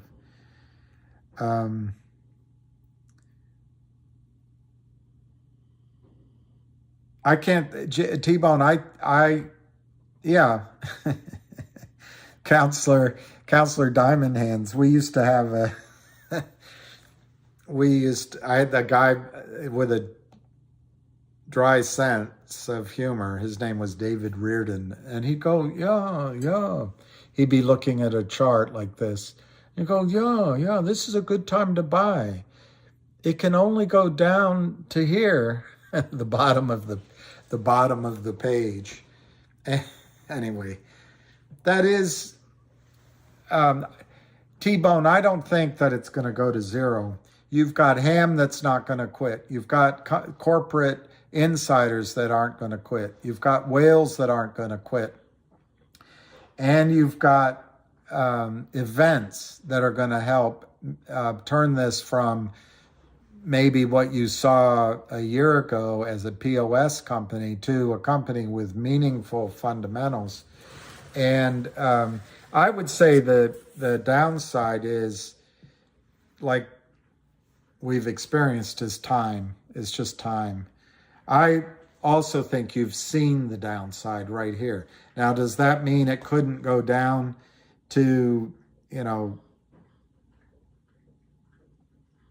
I'm scanning the chart and then looking over, that it couldn't go down to 75 cents and some sort of, capitulation? By the way, if it capitulates, that's a good thing. It's horrible for your stock and your account temporarily, but a capitulation, when everybody just says, get me out of here, I'm out of here, I'm gone, and then the stock reverses that same day, that's one of the most bullish things that can ever happen to a stock, because you get rid of all the people that are just want to get out. You get rid of the overhang. And those sellers can only sell once. Once they sell, they're down the road, unless they're planning on coming back in. And by the way, I'm not telling any of you not to sell. You're welcome to come here anytime. That's not my point. T-Bone. I know you think zero was a wise ass answer, I'm sure, but it is I mean, anything's possible answer. Bullet Train, I don't know if I ever watched that. Diego, I'm telling you, a short squeeze busts charts. That's my way of putting it. But short squeezes are chart busters, and it just doesn't mean anything. Capitulation to motivation. The other thing I'd say to you guys, in the oil business anyway, but it applies here, low prices solve low prices. The lower GTII gets, and this is why it's idiotic to short it down here, but they are shorting it because they're in trouble and they're trapped, is that it brings in buyers. It brings in buyers. And what Kurt Kramer really should be doing, if he believes the stock is going down, let it run up and then sell it higher. And of course, sorry, I don't know what that is. Of course, he sold some higher, but he sold so much below. Yeah, kicking the can in terms of FTDs, IDANK 7. Yeah, that might be happening. That might be happening. And there you go, Spider ASR3. That's exactly right. Even if Kurt Kramer started buying here at these numbers, he would cause a squeeze to to $100. I was talking about COSM. What do you want to say about it, Mario? I'd love to hear it. All right, and Skinny Whale. Wow. Skinny Whale, you're not so skinny. That's a nice position. 120. I bought some at, I think it was 123. Bullet Train last night. It was cool. I don't know the movie. I don't know. Let's see the prices. The prices, GTII is 98 cents. FNGR is 418. Wow, 12 cents. KYP, pretty young thing. Pretty rich thing.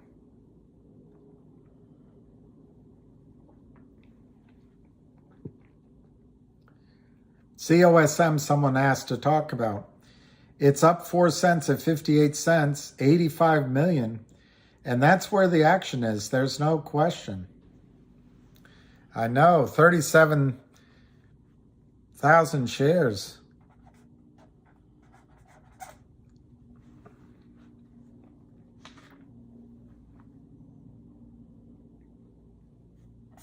That's amazing. Albatross, albatross, albatross. What?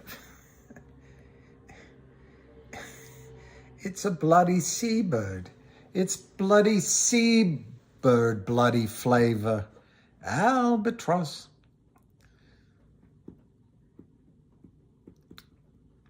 See, coffee beans, that's what I did. And I didn't make a huge profit like Skinny Whale.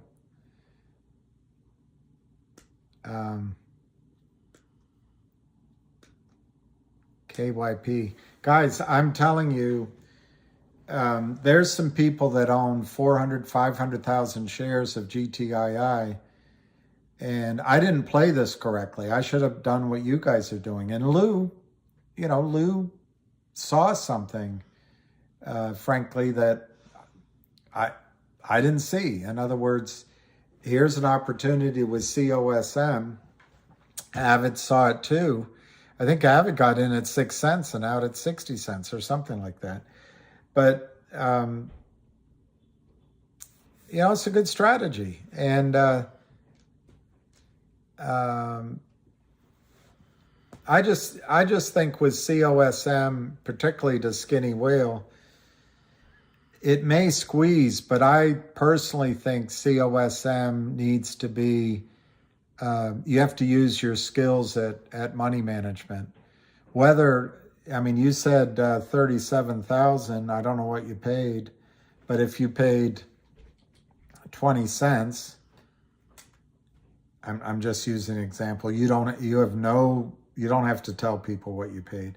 But if you paid 20 cents, you paid about $7,500. So maybe you sell 7,000 at $1.10 or $1.20, and at least you get your money back off the table, and then let the rest ride. I think it's a stock to do that with, because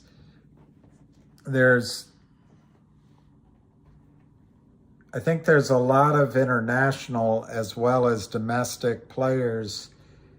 And to use Amy Winehouse's song, what kind of effery is this?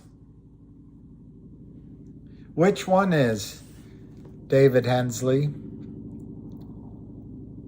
CGRA. Wow, okay. Well, Shaq, what is the news that's going to drop?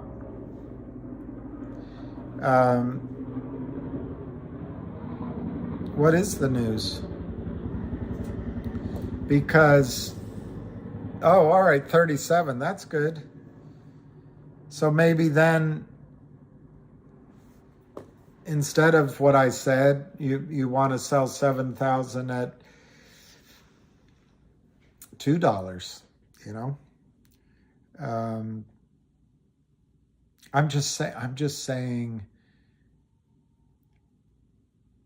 to me, it's a stock, and I wish I had done this. See, my outlook on GTII was and is different, because I think you don't know when the squeeze is going to happen. And I've always been afraid to be out.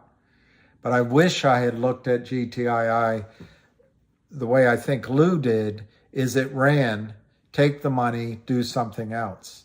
And that, particularly in retrospect, but even at the time, is a completely defensible, logical way to trade. And I think that's the attitude you have to have with COSM. It's not so diamond hands. Is that Biden leading?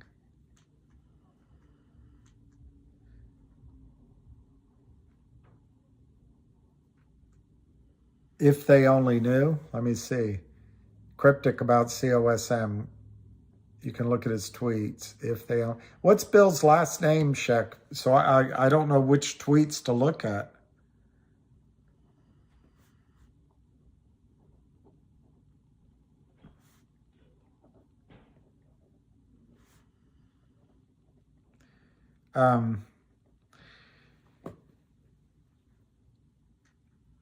I know, but what's Bill Lakos? Okay, I'll look him up I look up his tweets. I'll look up. That's interesting. Lycos, okay. Yeah, I took profits in myself, but not very big. Not very big. But I'm concerned. You know, if I were saying that to you on GTII, I don't think you'd believe me, number one. But number two, you'd think it was pumping.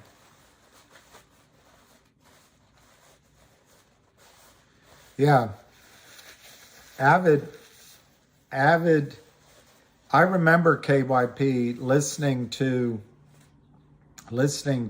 Avid's video where he mentioned COSM, and I was just holding so tightly to GTII that I didn't have the creativity.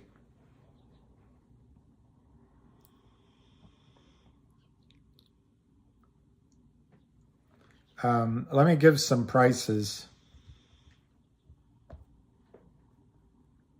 Cosmo is 57 cents.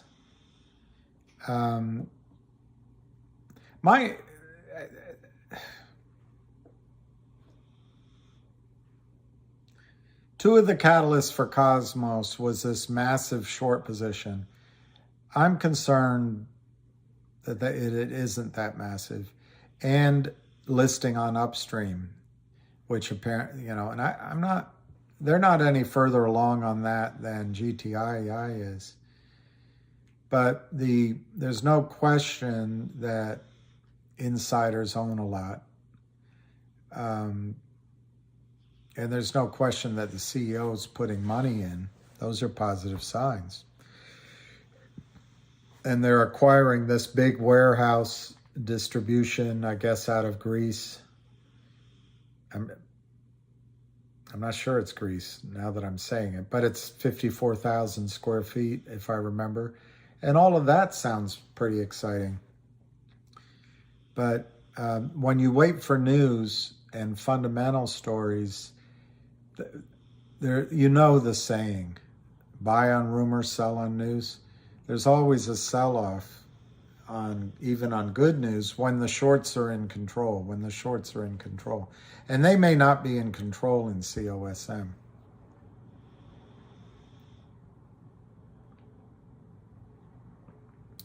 There's this group, oh, he's Untamed Cat, okay. With a K, no, with a C, 2, and Phoenix.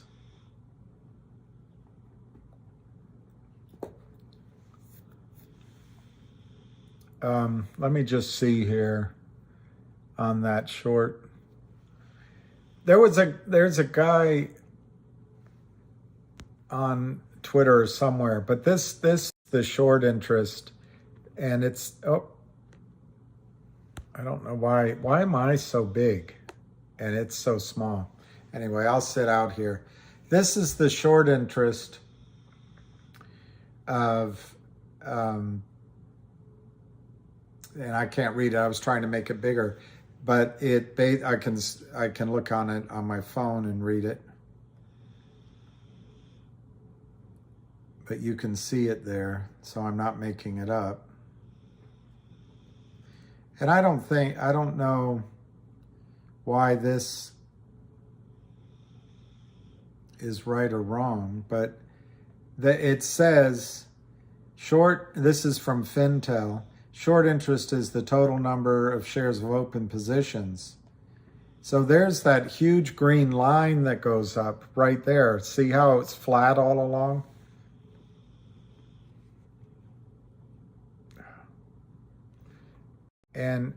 And you guys probably can understand this better than I do, but look.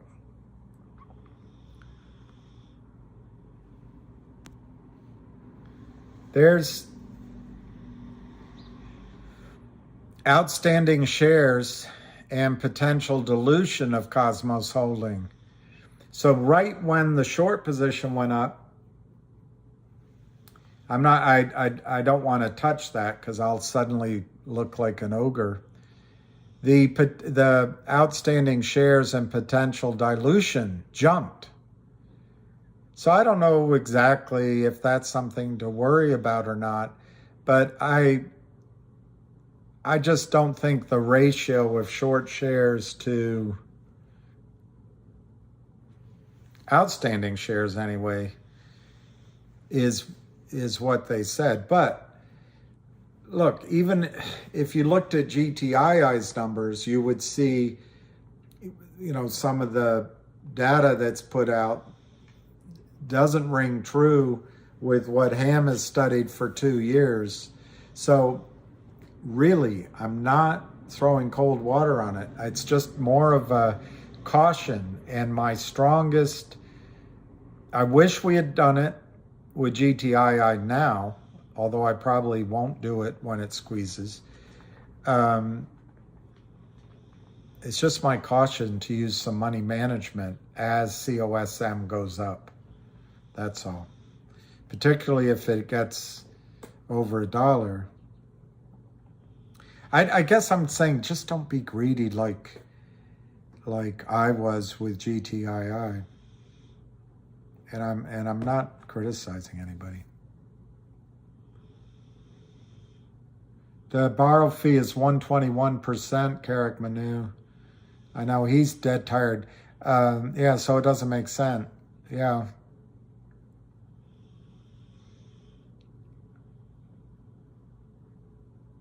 Yeah, okay, KYP.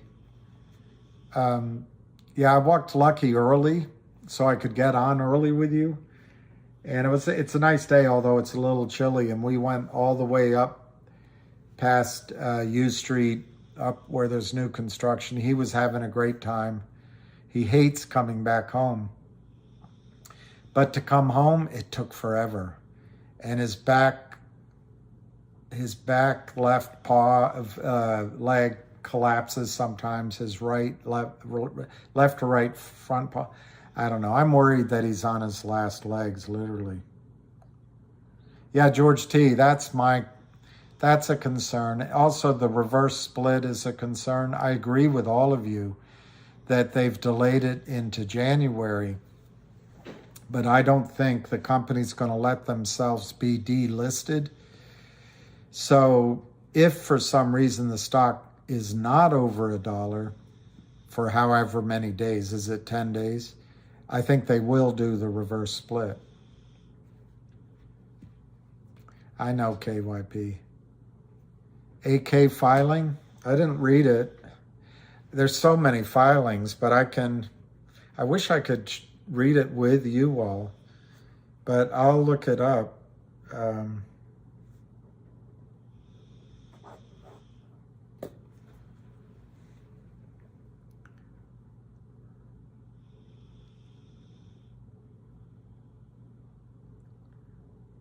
It's COSM is up 0.336, 87 million shares, 0.5684.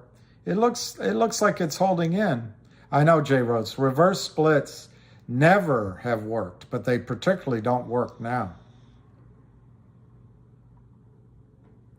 Oh, it's on Twitter. All right, let me look. Thank you, Carrick.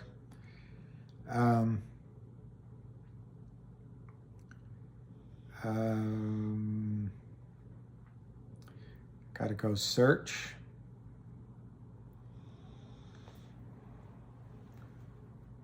Wow, Hawaii out of Montana. Yeah, I think Avid is confident in GTII. 406 Cryoman. I've been watching Yellowstone, and one of my best good friends, investors, lives in Hawaii. And I've never been to Montana, but both are beautiful. I hope you have a nice place in Hawaii and a nice place in Montana. I bet it gets cold in Montana.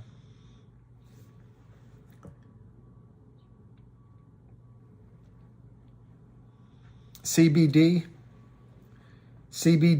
biscuits.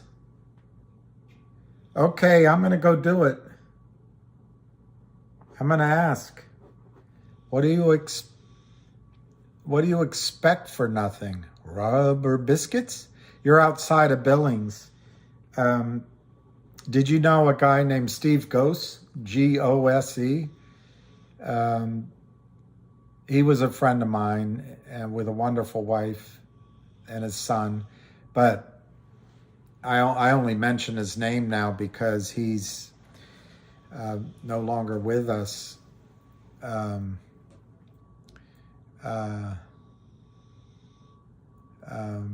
Yeah, North Dakota is that book they wrote. I forget the name of it, where the gentleman sends, I read it, his gentleman sent, it was a bestseller, sends for a wife and she comes and they all go insane in the cold winter.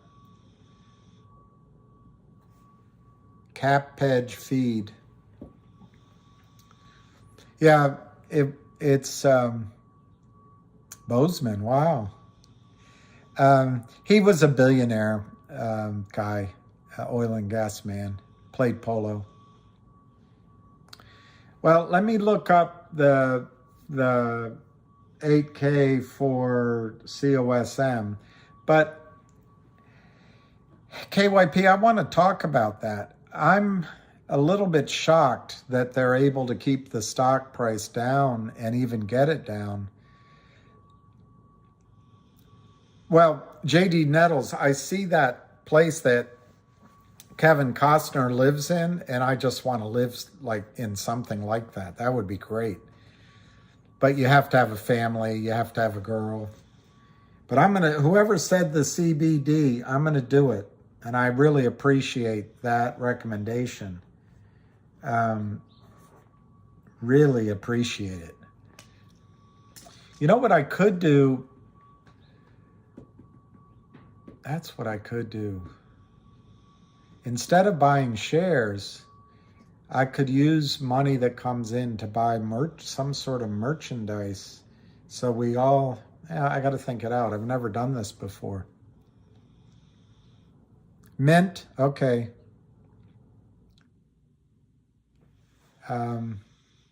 You're on the, wow, skinny whale. Skinny whale. Lived in Hawaii.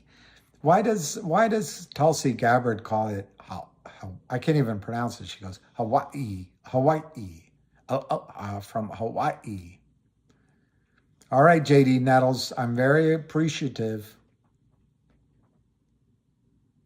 All right, I'm gonna get this. I'm sorry, I'm not delaying on purpose, but it does seem, I know, that I'm not responding to the 8K on COSM. Okay, December 5, 2002, 8K filed. Here it is, Form 8K. I'm going to just read it. I'm just showing you what I'm reading from. And is the date there? Nope. Oh, yeah, up here. Date's up here, December 2nd.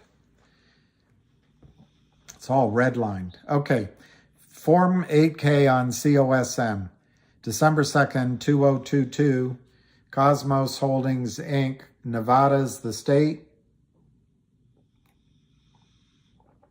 Chicago is the address.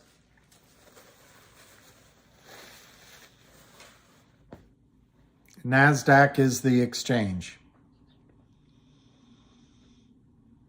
No boxes checked. On December, okay, this is, you can guess what this is about. They held a shareholders meeting on the 2nd. On December 2nd, 2002, Cosmos Holdings, Inc., the company, held its annual meeting of shareholders, the meeting. The following matters were submitted to a vote of the company's shareholders at the meeting. Now, it's an interesting question for governance reasons.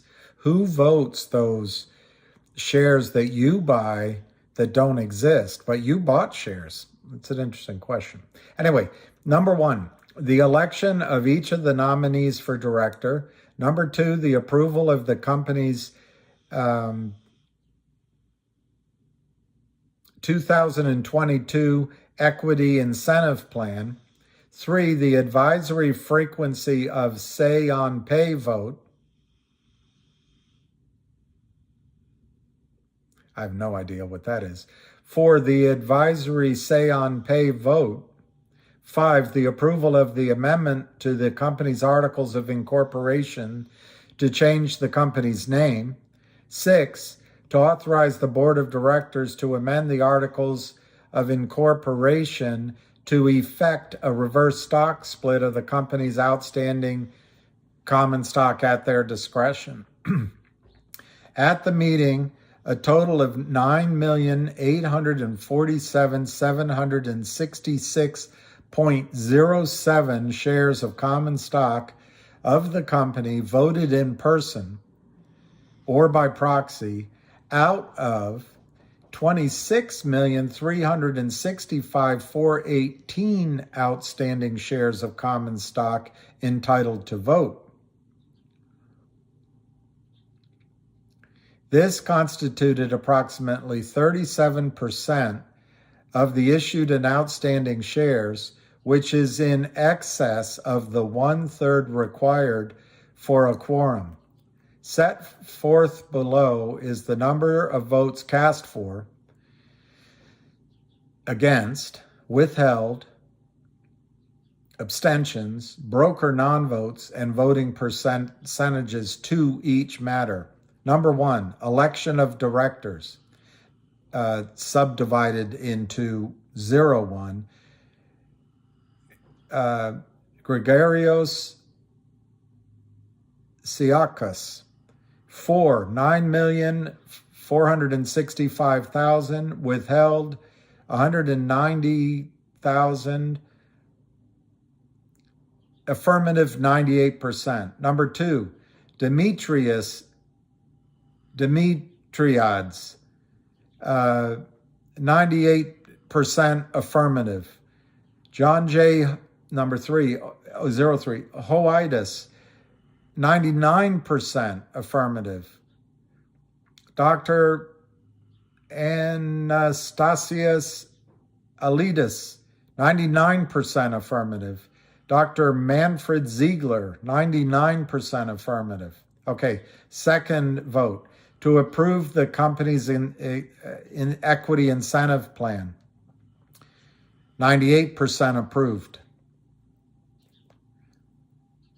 Number 3, to cast a non-binding advisory vote on the frequency with which the company's shareholders shall have an advisory say on pay vote on the compensation of the company's directors.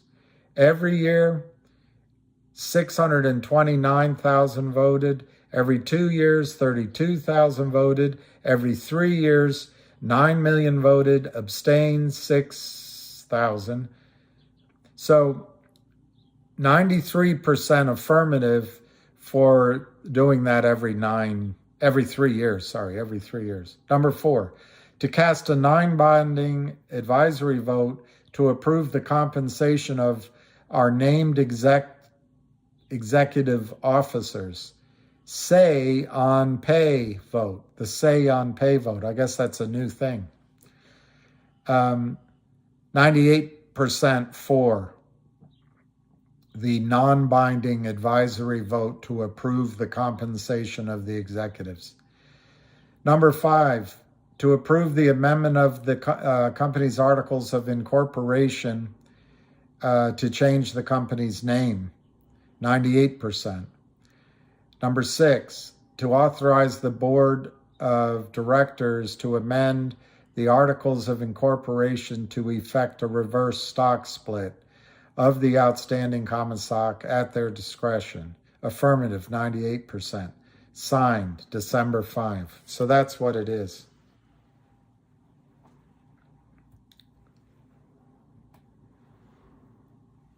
Skinny Whale.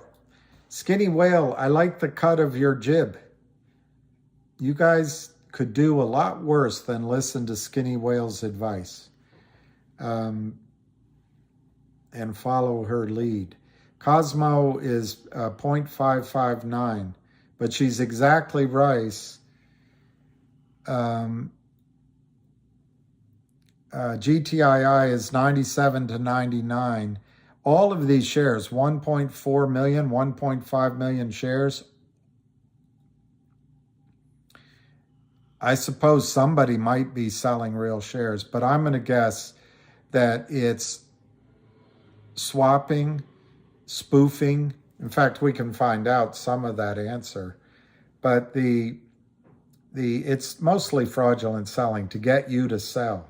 And then there might be a spike downward. They're going to try to get you to sell and make you sick to your stomach.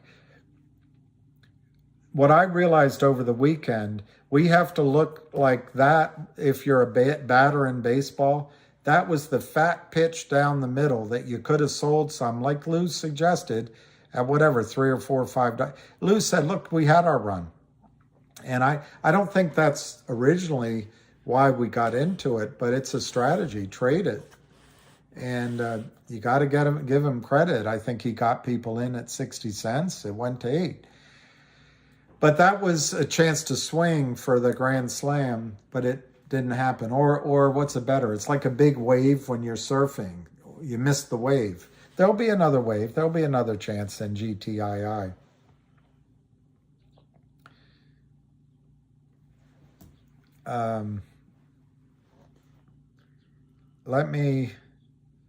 What was the question? Darn it. I can't remember. There was a question I was going to try to answer. The hope, and we've been told it's only be done as a last resort, Leonard, as it'll constantly be spoken about to scare people. Yeah, the thing is, the price is what matters. It affects all of us. And, well, there you go. Brian B. I've been in this almost 2 years, and it is costing them big league. That's what Trump says, big league. It sounds like big league, but he says it's costing big league, but it is.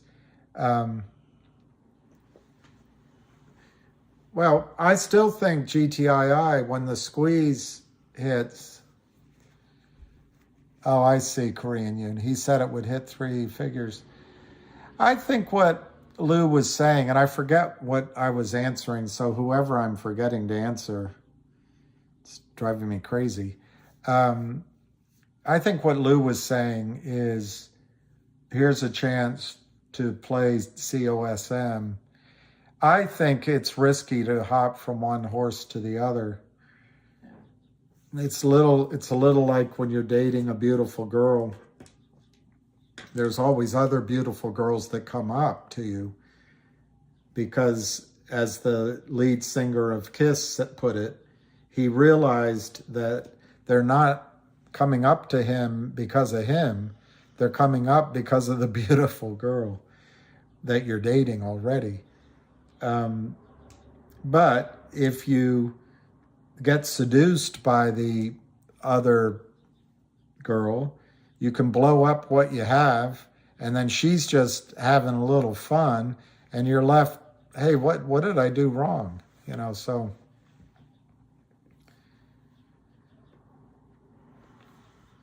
Linares, sounds like you might have done it. I'm not judging it, because when you're dating a really attractive or energetic or whatever woman, it's amazing. All of a sudden you're in demand, and you think, hey, it's me. No, it's not you. It's the chick. There was a guy that died yesterday, great tennis coach. He was 91, Argentinian, I think, or Italian. Bertolelli. Oh gosh, let me try to remember his name. Bertolelli. I can look it up. But he had a tennis academy, and I should have saved the article, but I think it was in the New York Daily News. No, I think it was when I was living in London. It was in one of the papers there. Maybe not The Guardian, but it was one of the ones. Maybe it was the Evening Express. I don't know. But anyway, he had this thing he said, what did I say wrong? I didn't mean to say something wrong. But anyway, yeah, the audit should be, all right, Sergio, everyone's been saying you sold your stock, which is fine. Nick Bollettieri. So Nick, Agassiz Coates, you know what Nick said that I never forgot, but it's true if you're in business as a guy. But I think it would apply to a woman as well. Maybe not. But he said, and it's a little sexist. I will admit it's a little sexist, European. But he said, if you want to be successful, always have a beautiful woman by your side. That's what he said. I have lucky. Oh, Agassi, Linares. I saw Agassi play here in DC, and he won. I forget who he played against, and I went up to get sushi in Georgetown with, I think I had a date, and we went to Sushi Co., which is the best sushi in DC, and we went to sit on because there was a long line. It's right next to Good Guys, which is a naked lady place, but it's the best sushi. And we went in and we sat at the counter, and in walks Steffi Graf and Andre Agassi, and I'm not sure they had their kids with them, but they were so much in love. I did not ask for autographs or a picture. I just wanted to leave them alone. But they were so much happy. It was just amazing.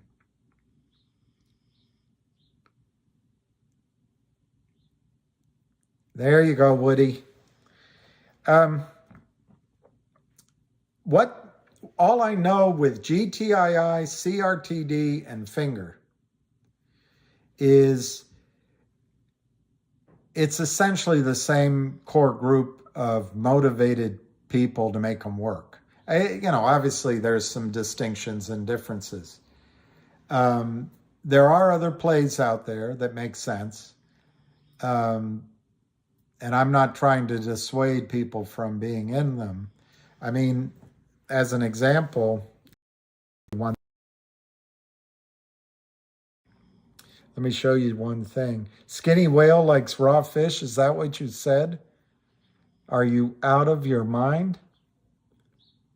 Look at this. Look at this. I love that this guy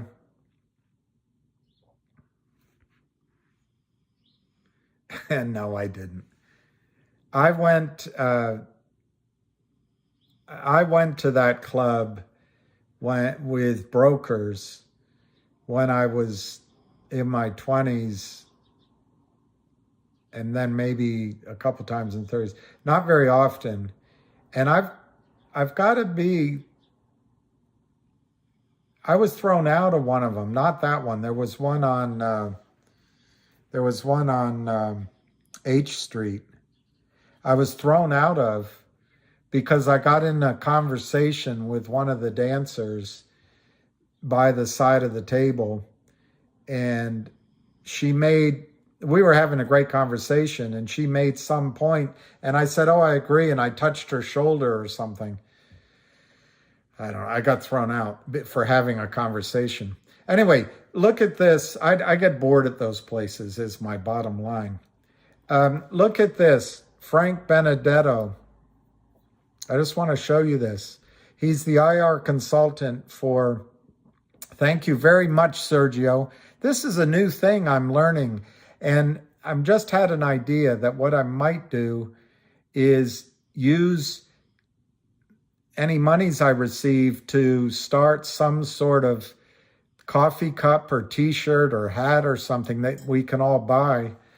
Not to make a profit on it, but so we all have a GTII remembrance. But anyway, look at what it says up here. Frank Benedetto, IR consultant, shareholder advocate, Clean Vision Corp, CLNV, Cosmos Holding, COSM, TPT Global Tech, TPTW. So it makes me wonder.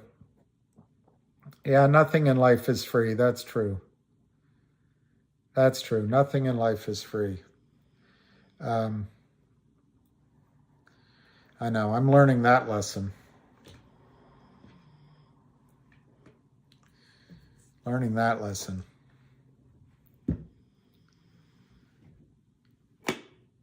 And it's something you have to be trained in when you're young, I think.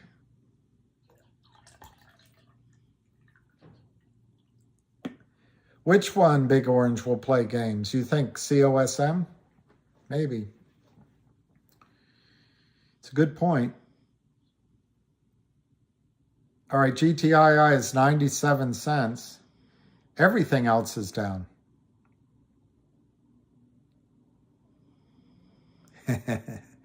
Salvation is free.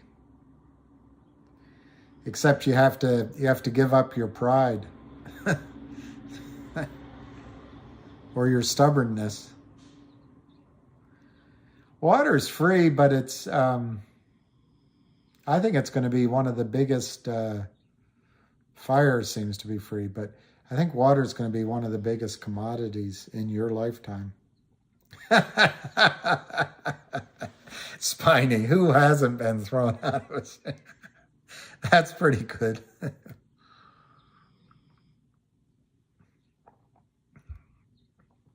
I don't know what letting them go means if you're talking about GTII. They're not going to let go of this. I really cannot believe that Finger is $4. And I would suggest to you guys that maybe January or February, I'm not going to do it because I already bought December and I don't want to go overboard. But if you bought January or February calls, like the 5s or the 6s on Finger, just 10 of them cost you probably 800 bucks. If it runs on any good news, and there could be several pieces of good news this week, next week, by the end of the year, and then a short squeeze could happen. The risk is, of course, what somebody said. They settle with West Christian at $4 or $5 a share or something. But the upside is massive in Finger. I wouldn't go overboard, but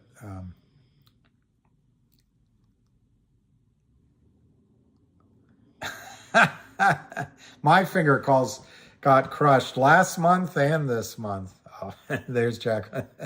That's funny, David Lee. And the good thing about a place like that, no one's drinking. There's not a lot of testosterone going on. There's no jealousy. It's not about trying to get tips and lying. So, it's a good, healthy place to be.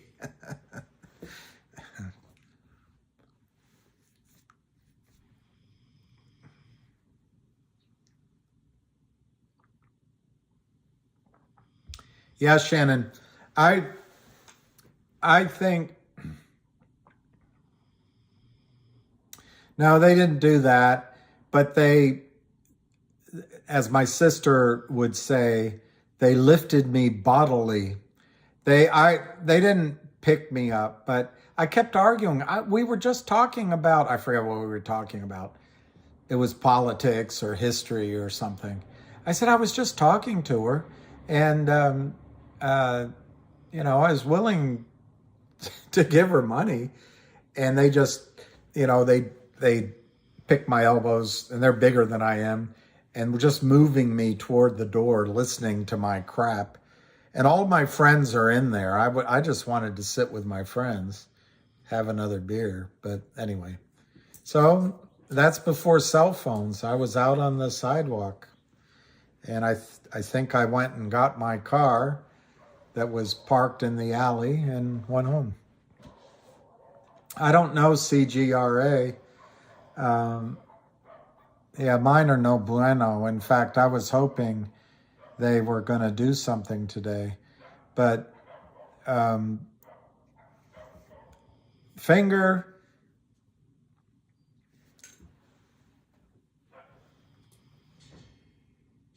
oh my gosh, they grabbed the...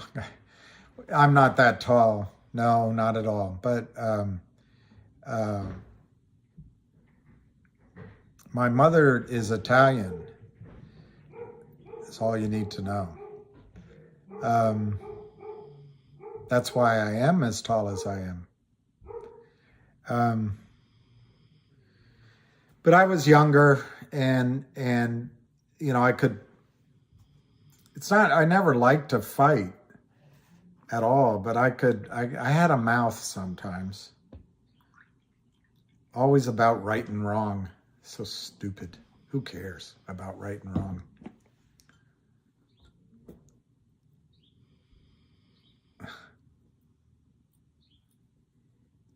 There was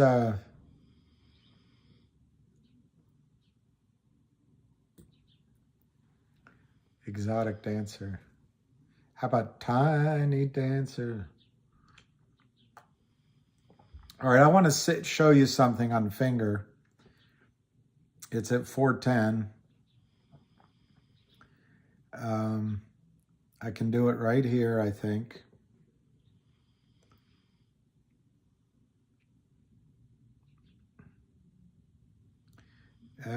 FNGR. You guys are discouraged with finger, but okay, they put out their 8K already.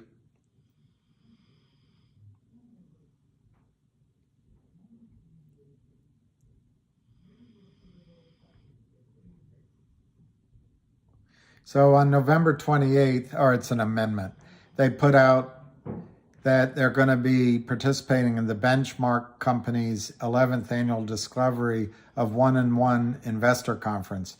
Benchmark is who recommends the Lind Partners. So I don't know. That's just a news release.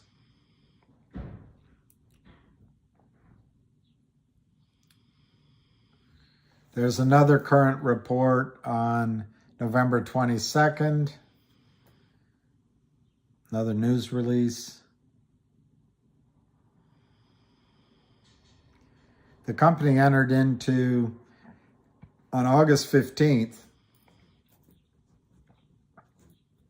no, on August 9th, 2022, the company entered into an agreement with the Lind Global Fund 2 LP for $4.8 million. It was $4 million that they got. Anyway, that's the toxic note. All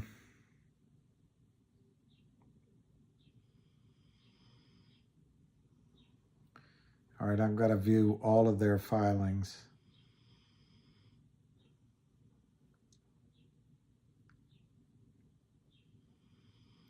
Let's see when the last 10Q was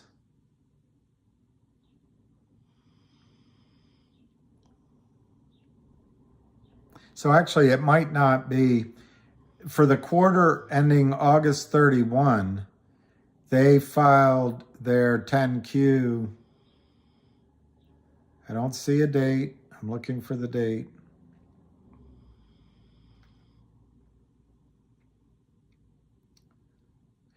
All right, so they've done the 3 months ending August 31.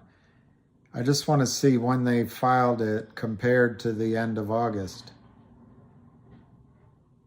They filed it 10/17. So I guess their next quarterly report might not be in December. It might be in January because they take a while to do it. They are going through legal channels, and lawyers like to settle, and they get on the phone with the other lawyer. But on the other hand, I think Avid picked up 500 more. That's great. All right, let's read it, Peter. So that's everybody's answer on Avid. Man, I can't believe fingers down here. GTII, 99 cents, 1.53. So their attempt at a bear raid has not been effective. I'm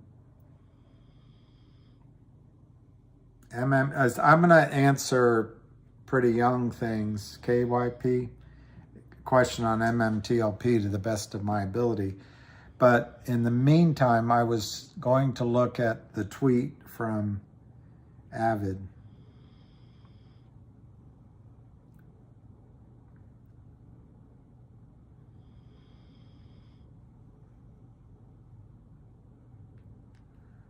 Okay. He's really good with his reports, and I think his technical integrity, his he has a lot of integrity when he gives his price targets, I think. He lets the data tell him what to say, not his emotions.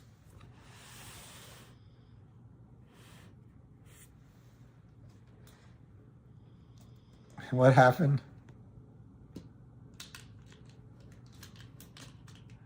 Well, Candace, I believe that upstream is one idea. They have other ideas. They're not going to quit. And it's possible, if the feedback is such as you say, even though they're, come January, they may be approved. They may say, we've looked into it. This might not make sense. So it's not the upstream is not the sine qua non for success at a short squeeze in GTII. All right, here's what he said. I love it. I love how Avid answers questions. 8 minutes ago. Here, I'll show it to you.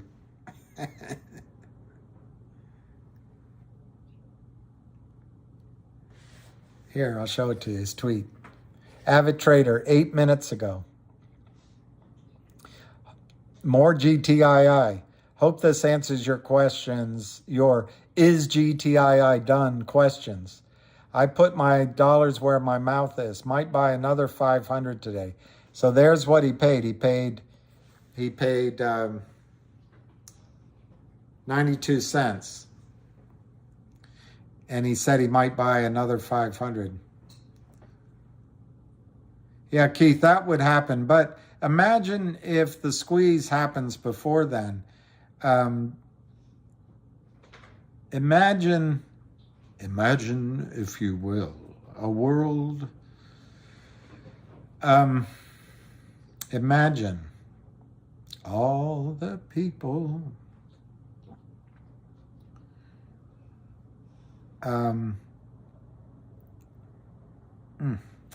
Imagine if they were to restart distributing the Picasso as an NFT with, all right, let's see COSM, is it running?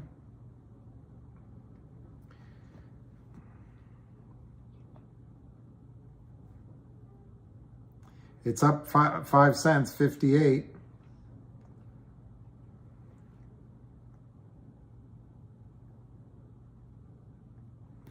I would not judge finger, GTII, or CRD for this week until Wednesday.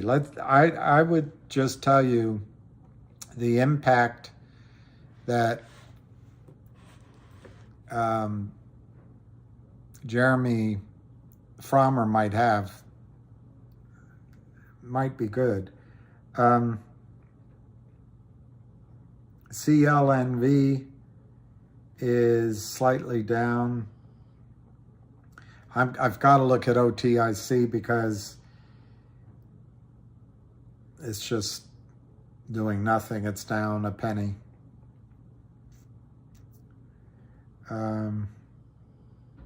GTII.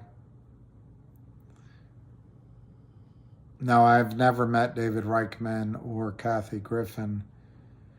Apparently she's not the comedian and she's not married to Citadel Sky.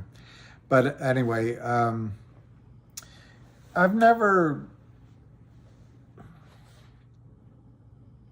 spoken to her. I'm trying to remember if I don't think I've ever spoken to him either. And I'm only hesitating because it's been 2 years. But I think I have never, I'm 100% sure I never spoke to him either. GTII is 96.5. So KYP, I think, I'm not going to talk about MMAT. Oh, Charlie Mayo knows him. Yeah, well, yeah, they did business. Because people say that has a squeeze position as well. But I'm going to go to Twitter and see what's going on with it in terms of tweets.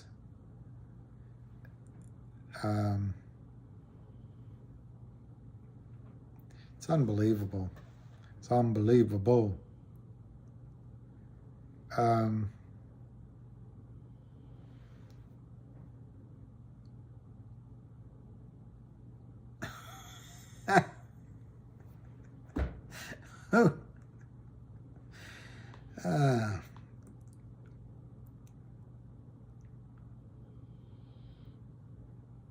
Okay, so KYP, I'm looking what they're saying. I don't see, wow, this so-called Kurt Kramer, 12 minutes ago, he's telling you it's getting people to call in to me. Whatever it is.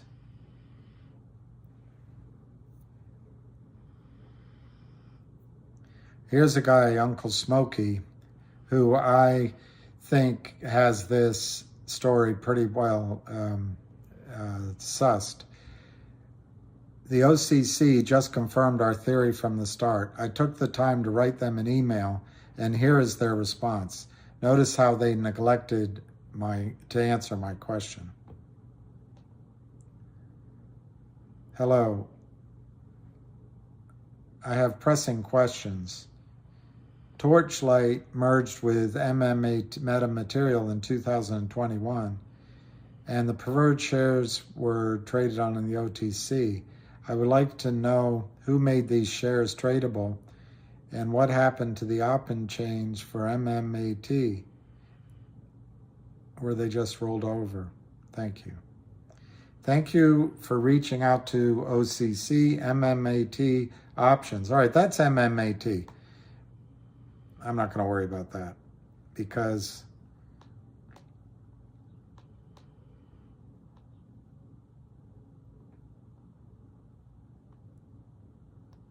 let me go to, there's too many tweets to go through. I knew John Berta by telephone, many telephones, back when he was Torchlight. And I think he's a straight shooter. So he's made some tweets.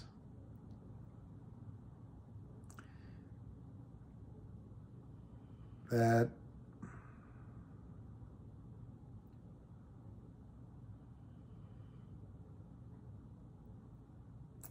all right, so here's one question that's FUD, KYP, that he answers. He says it's clearly stated in the S1, if you buy MMTLP now, or you own it by the record date and you hold it, you get the distribution into NextBridge holdings. And that's been something that a little FUD out there, that if you buy it now, you don't get it.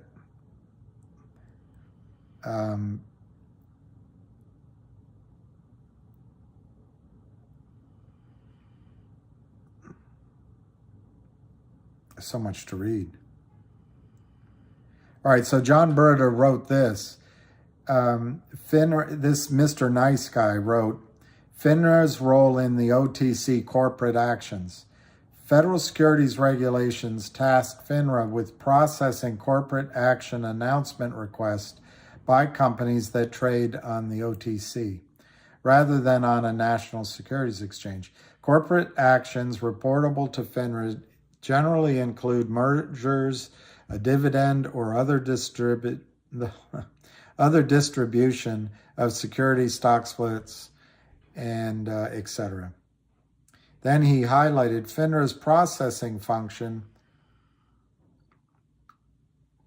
helps to keep investors and the market informed of company corporate actions. However, FINRA is not responsible for approving or disapproving the action the company is taking, and FINRA does not review such requests for a company's compliance with federal, state, or other regulatory requirements.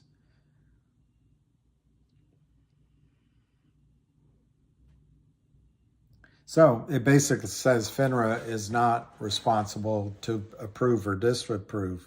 So then what John said in response, this info is correct. However, FINRA sends corporate action notices to the member firms, not to the company. And they can send, delay, or deny with changes at their discretion. They have already admitted that this does not fall within their normal course of action. So I think that's what's going on, KYP, is the whether it's FUD or it's a real concern that FINRA is going to delay notifying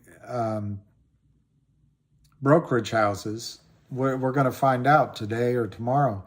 The second thing is there's an argument out there that brokerage houses are going to say, hey, you didn't give us enough time, so we're not going to settle the trades. And then they're going to just argue it in court and in arbitration and with the DTCC. But those are the negatives. The positives are there's one firm, and I should go through the Twitters. There's one firm that has agreed, has stated they're going to start the buy-ins. I think it's Fidelity, but it might be one of the other ones. They're going to start the buy-ins on December 8th. And there's a lot of information out there that the corporate action notice from FINRA has not yet been delivered to brokerage houses. And so it might be today or tomorrow. And in the middle of that, the shorts can play around with it, I guess, hoping to get people to sell. It's my contention that they are going to buy in the stock because the SEC has already approved this. I'm not sure FINRA is in a position to overrule the SEC, and they've been working on this such a long time. So my bet is that the buy-ins are going to happen at the end of this week or on Monday. There is a further question, well, what about Tuesday and Wednesday, sort of, as I call it, the after hours? The squeeze could be then, because if you don't sell by Monday, there's a little window to sell it privately, and then it's up to the brokerage firm to separate the distribution from your shares, which are going to be worthless. The shares are going to be worthless at the close of business Wednesday. The distribution will be valuable. Tell me about that, Candace. I think Tony, let me see if I can go backwards.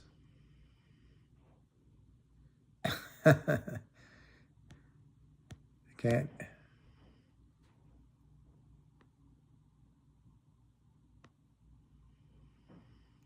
Did I see what now? No, I didn't see the space call. I don't know how to do space calls or all of those things. Maybe I have to get on them. Yeah, Frank Benedetto was the IR guy. Oh, it was? The guy was talking on... Ah, wow. So see, that's a strong statement for COSM, is that you've got an active IR guy, which reminds me of one stock that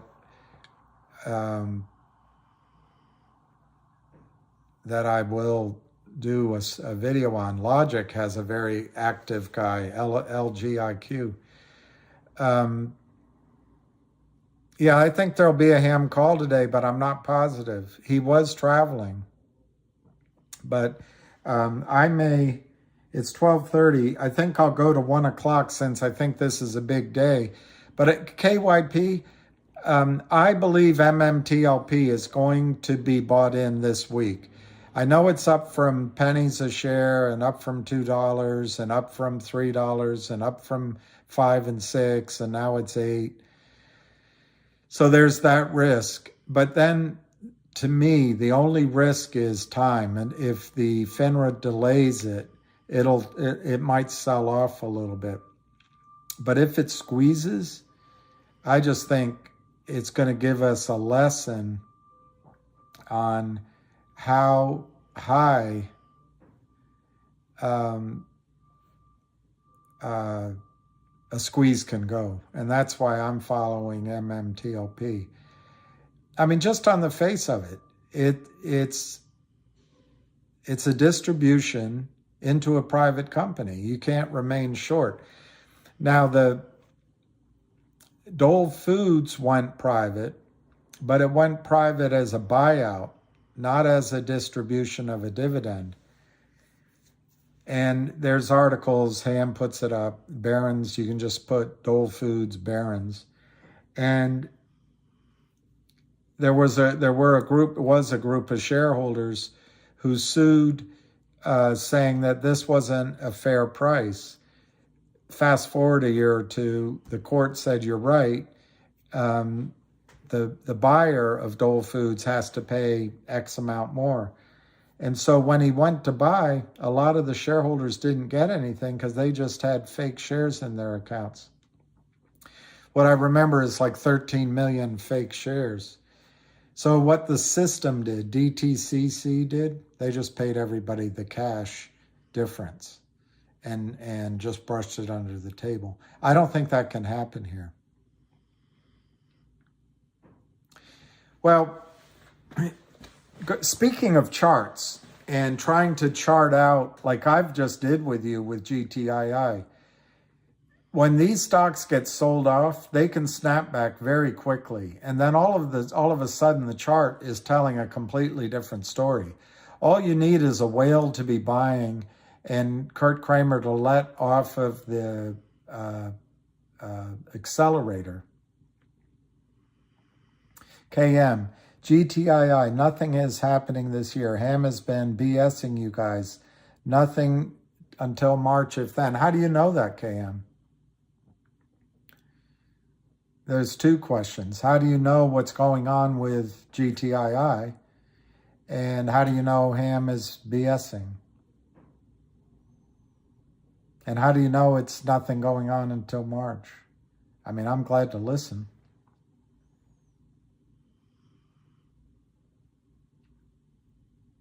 Okay, I will.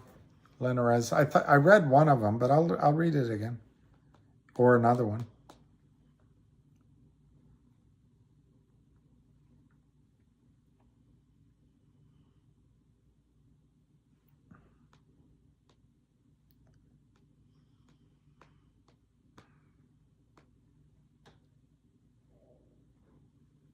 Okay.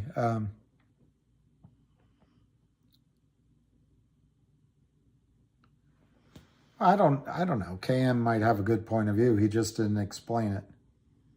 All right, here's Avid's quote from 4 minutes ago. I don't know. Oh, stop. It's a stop sign. Stop sign. Stop having ridiculous expectations for stocks, which if I contribute to it in GTII, that might be me he's talking to. The odds of a 50-cent stock going to 100 is not going to happen. Well, we'll see. Trading, he's right. In trading, he's right. And that's why Lou made a good recommendation here. Finger ran up, GTII ran up, and Lou was willing to take the trade and go into something else. So Avid said the odds of a 50-cent stock going to 100 is not going to happen. I don't know when people stopped appreciating small wins, 5 or 10x on their investment. Why is 10,000 the standard? He's right about that. Your false expectations is why you lose. Secure your profits. And this is what it's about managing expectations, no questions. But this is the distinction I was trying to make last week about you can invest in a stock and then you have a long-term time frame. And if it gets there sooner, you get out. But you can trade a stock. And that's what avid trader does. Excuse me, avid trader. So to get 5-10x is terrific. And it's happening. And he got it on Cosmos. He got essentially 10x, 6 to 60 cents. So Avid did a good job on that. And GTII went, 40, 50, 60 cents to $6 or $8. And maybe Lou got out then, I don't know. But people get out at 8, 10 times, and that was great. But the other reason you invest right now in these is the short squeeze. And you don't know when the short squeeze is coming.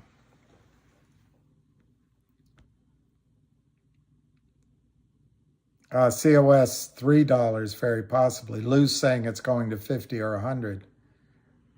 Lou said GTI go to 100. All right. So one thing I'm noticing about some of the people you're listening to, and maybe it applies to me, but they may be one step ahead of you, and that's not bad. They're training you. They're teaching you.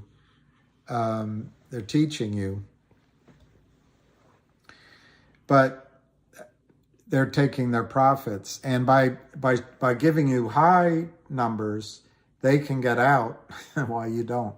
But that's not what I did. I didn't get out. Short squeezes are different. Nuno Texas game. Okay, JB Vidales. I don't know. Maybe it is so. I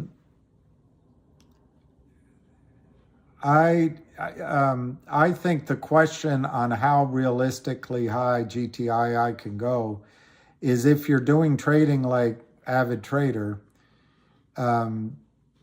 which is brilliant, and Skinny Whale and a couple of other people here are trading other shares, they can come back and increase their position in GTII if they so choose. So then it's how many units, how many shares of GTII you own. And in my opinion, GTII will have another run to 5, 6, 7, 8. When, I can't tell you, 9, 10. Well, at that point, there'll probably be, on the way up, there's going to be selling because people just want to get their money out. So there's going to be resistance points. So to answer that question, if there's still naked short selling, criminal selling of non-existent shares, and if it's trading, in other words, if there's no short squeeze, I think the realistic thing is it's gonna take a little bit of effort to get back to 6, 7, 8, and if it breaks through that, it could go into the teens. But then the shorts will come in and they'll try to drive it back down. But if it's a short squeeze, I stand by. I might adjust, and maybe I'll do that in a video. I might adjust my numbers if a short squeeze happens now. But I still stand by that to cover 215 million naked shorts, that's your buyer. And if Kurt Kramer's sell button has been taken away, that's your buyer, and it can go to the moon.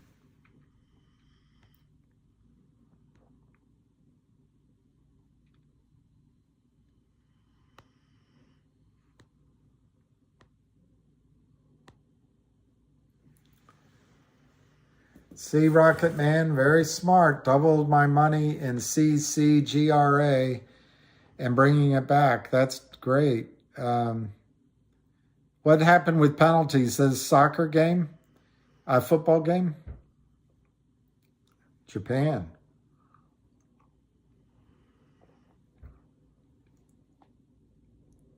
Wow, Spiny. All right, I'm going to give you guys... I'm going to see if Ham is saying anything. And then I'm going to give you guys the quotes.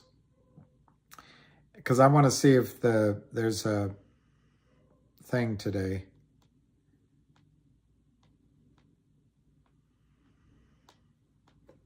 And then I'm going to go get lunch because CGRA is big. I married a stripper. Wow. Well, she knows how to handle unwanted advances. And she doesn't get impressed easily, I'm sure. Which is good, you know, that's good.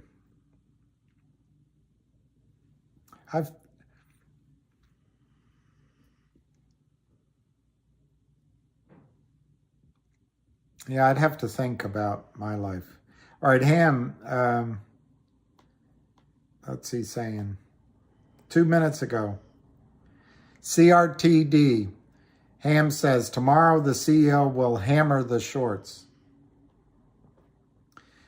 Ham answered 6 minutes ago. When is GTII going on upstream? Yes, when upstream does its due diligence, they are an exchange. 7 minutes ago. This is how you treat scumbags. I like blank the shorts. And that's what Jeremy Frommer wrote.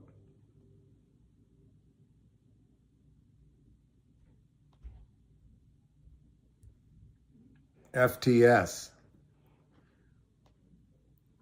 Ham, 6 hours ago. I don't follow COSM, so please don't ask. Someone asked, wondering who's next up. COSM? And Ham said he doesn't follow it. 6 hours ago, he's getting on a plane. We'll look tonight. FFIE. So Ham's going to look into FFIE.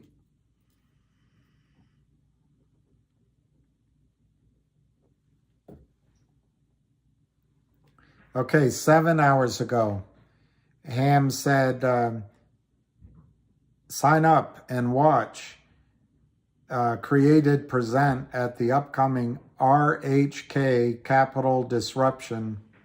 Here, I'll show it to you.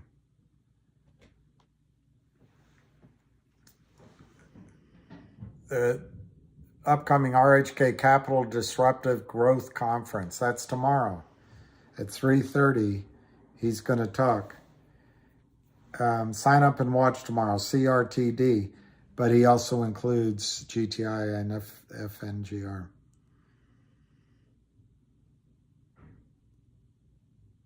Dividends, they pay attention, he says.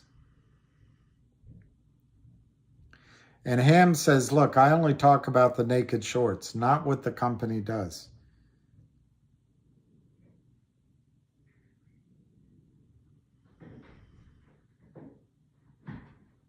And he puts up the Dole Food has too many shares story that I referred to.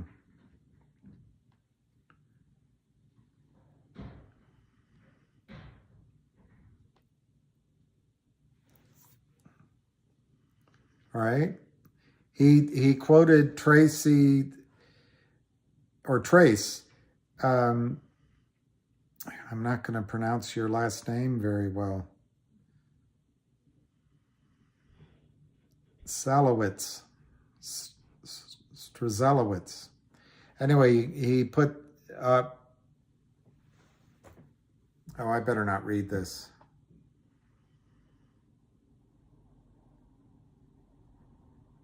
I'm not going to read that, but if you go on Twitter, there's a tweet from Trace that Ham recommends you read. All right, let me give you the quotes, and then I'm going to go get something to eat.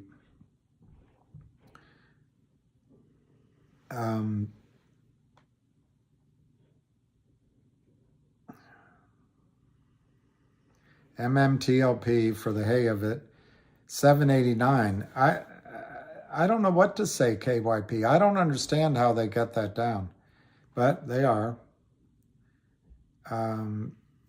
GTII. There you go, Trace. Matt E is supporting your tweet. 96, 98. I just don't want to read it out loud because it's a little bit like talking. All right, OTIC. I don't know what it's doing. It's red. CLNV. Down 0.004, 0.046. MMTLP, or I already gave you that. 794. FNGR. 407. Wow.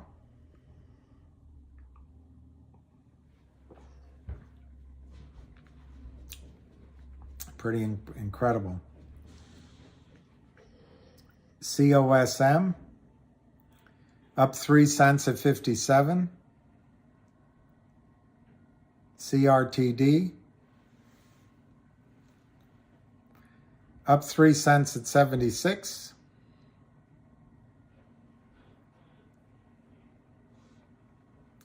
So I'm going to go, I'll give it 3 more minutes, but I'm going to go get something to eat. God.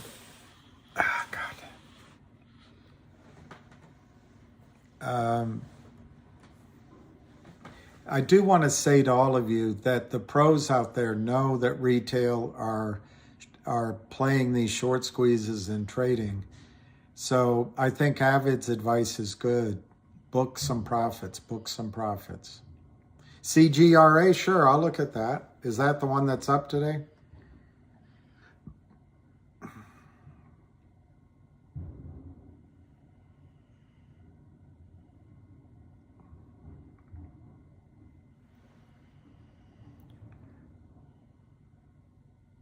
Up 0.06 at 0.14, Pat. It's up 84%. Wow. That one looks familiar from a while ago. That's pretty good.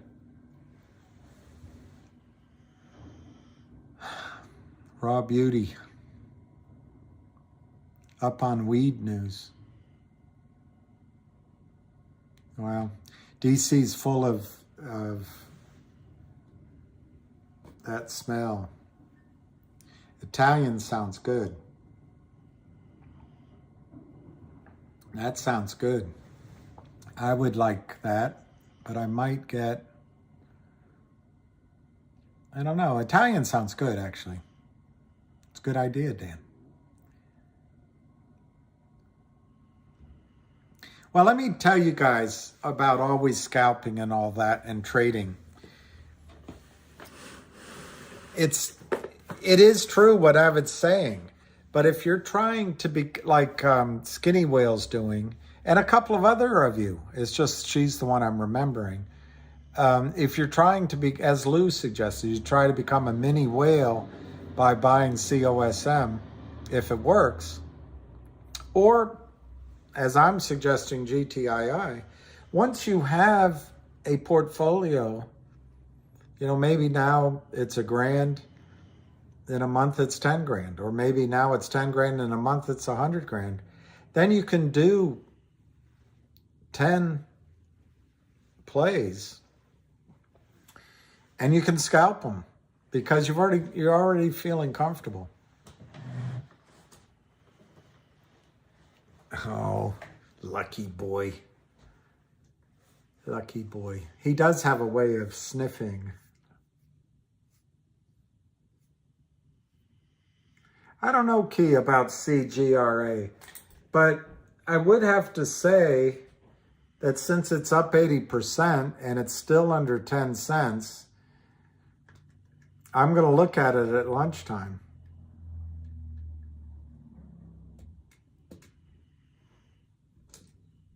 I hope, Spiny Norman.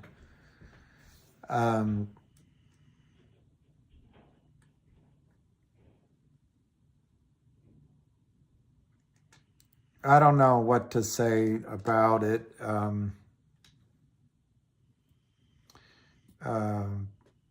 It is tempting, Key. I don't know what to say about it because I believe what's happened with GTII is we missed a trade. It looks like Lou got it. He got out maybe and then bought COSM, and other people did it. So that they got a great trade. And so we're dealing with, I should have done that. I missed out.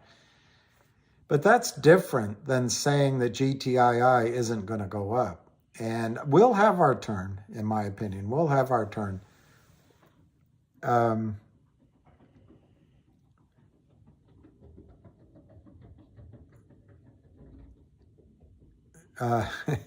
Somebody, Spiny, invited Rodney Dangerfield to a bottomless, topless club.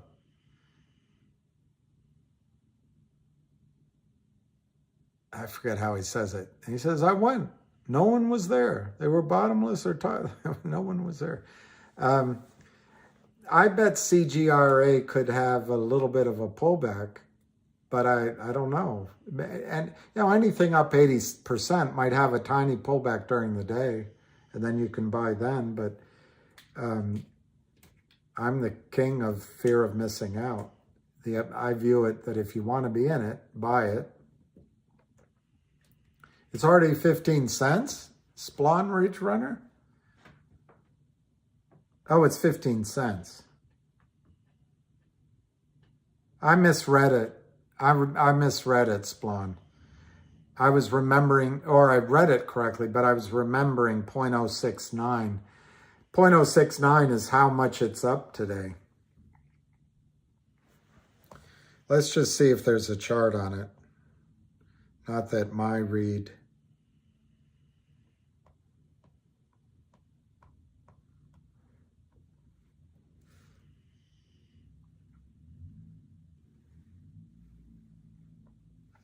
CGS, no, CGRA, CGRA.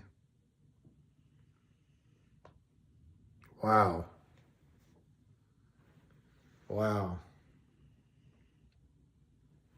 To me, that's a good looking chart. That's a good looking chart. But I think you'll get a pullback that you can buy it cheaper. Let me go into a longer time frame. But the risk is it doesn't pull back. Do you understand what I'm saying? See what I mean?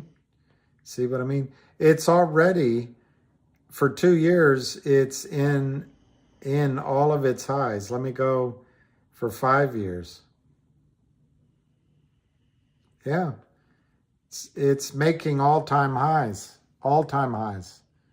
It's all-time highs. But nothing goes straight up.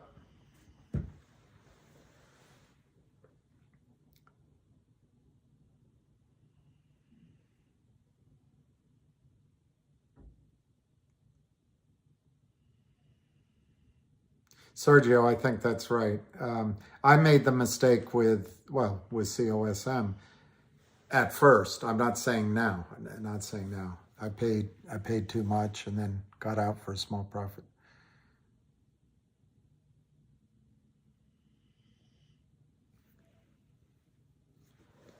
Yeah, look, Linares, I personally think trading is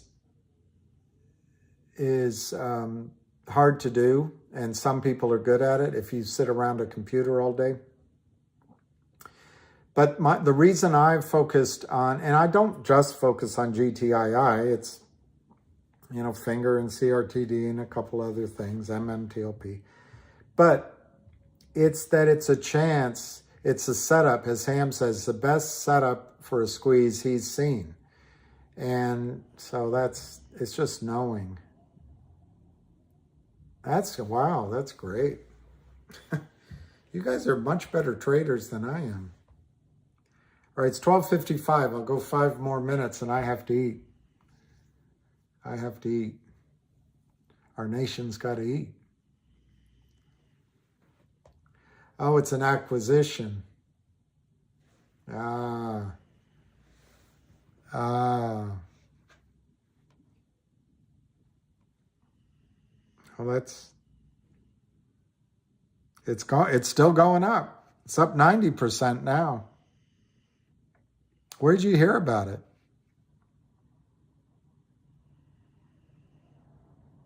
Is the mining regarding GTII bad for us since we're hoping for a squeeze? I don't think so. I think it'll cause the squeeze.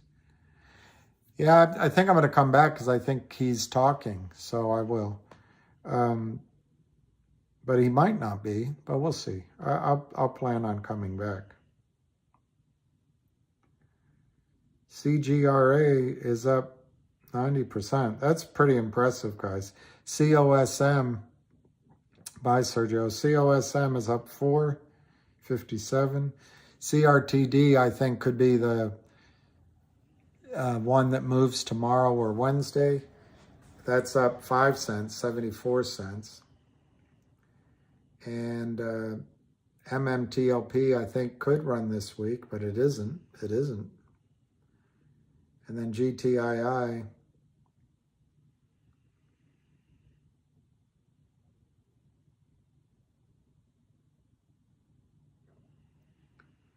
$0.97.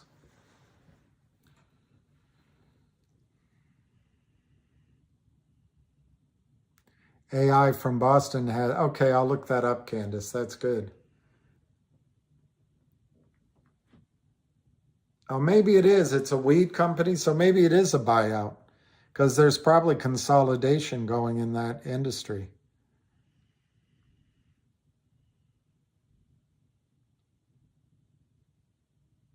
That's right, Maddie.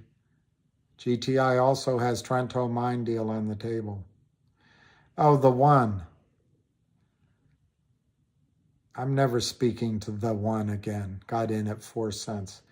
I don't know. Hi, Brendan and Ella.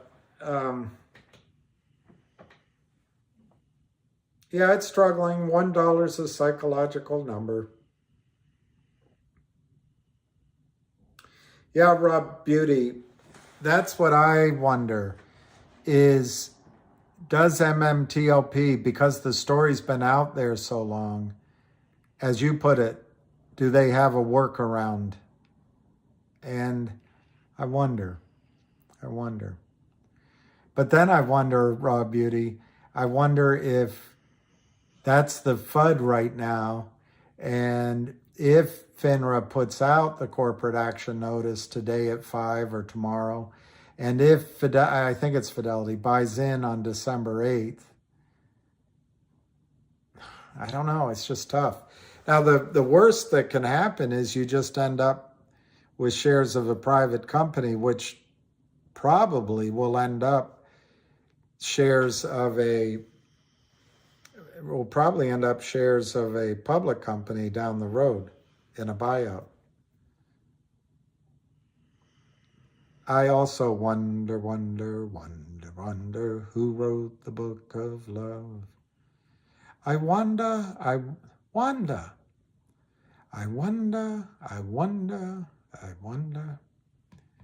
Hey, Ramona, my Sharona. 98 cents on GTII.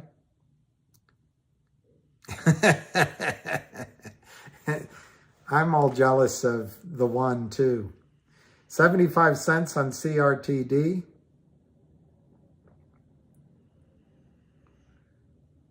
Under $4 on Finger. Unbelievable.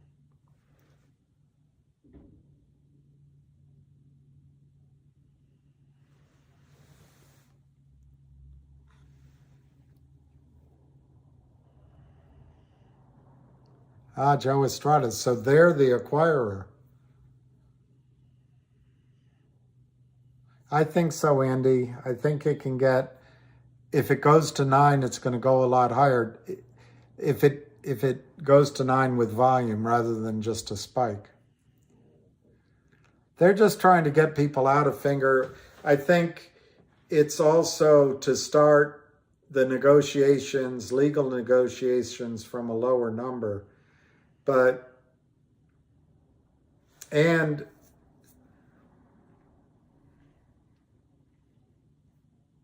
I just thought of something.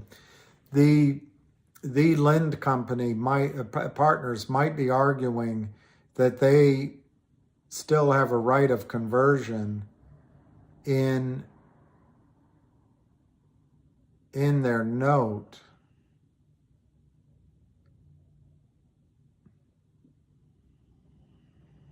So that's interesting. If they have clever lawyers, I'm sure too. Their lawyers might be saying, you know, we have a right to do this. And West Christian might be saying, well, no, you don't. But they come together and settle, and it helps Lynn to have it down at $4.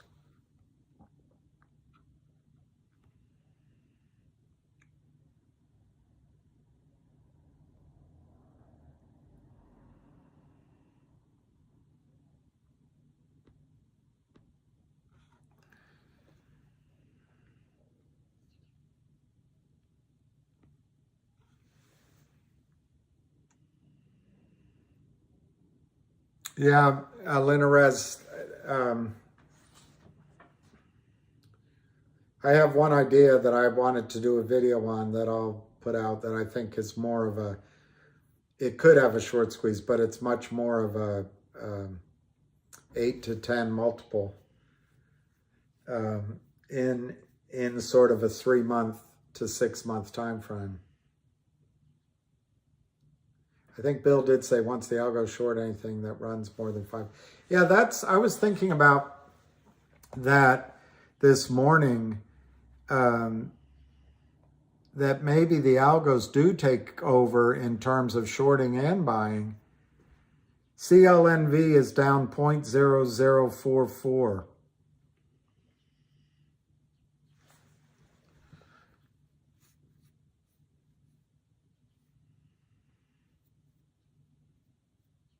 Lou getting off YouTube so he can strengthen his intimacy with Ken Griffin. Really? So,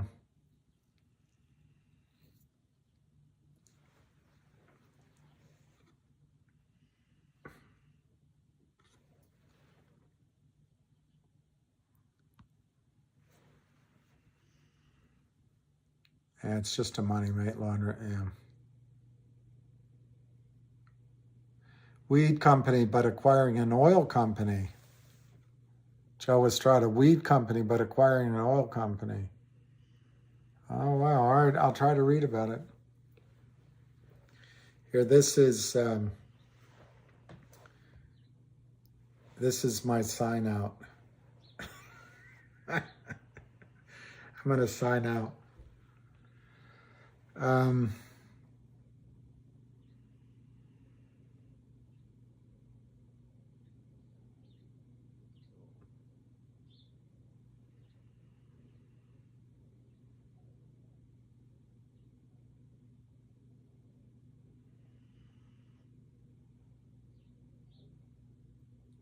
No, it's just the hearts for, I wish they had shamrocks, but they don't have shamrocks.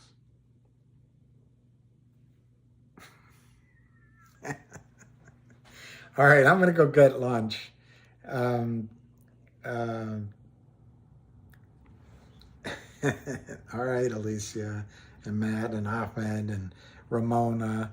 On MMMM, I don't have any thoughts, but I'll look it up.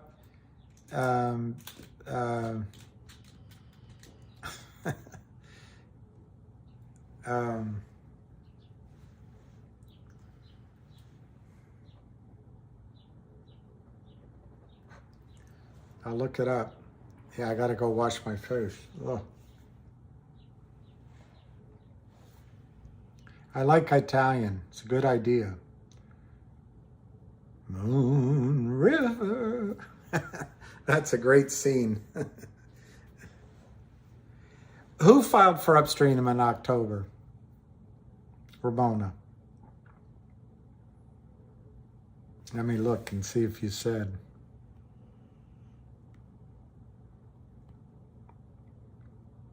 Oh, MMM. Sorry. All right. I'll look on that. I'll look on that. MMM. Okay. Yeah, it's classic, isn't it? Classic. In fact, you can't buy classic like that. I will do that, Candace. I will do that. I'm going to turn this bit of nonsense off. And I'm going to go get something to eat. All right, guys? And I'll try to come back this afternoon. Yeah, MMM is the one that Ramona said.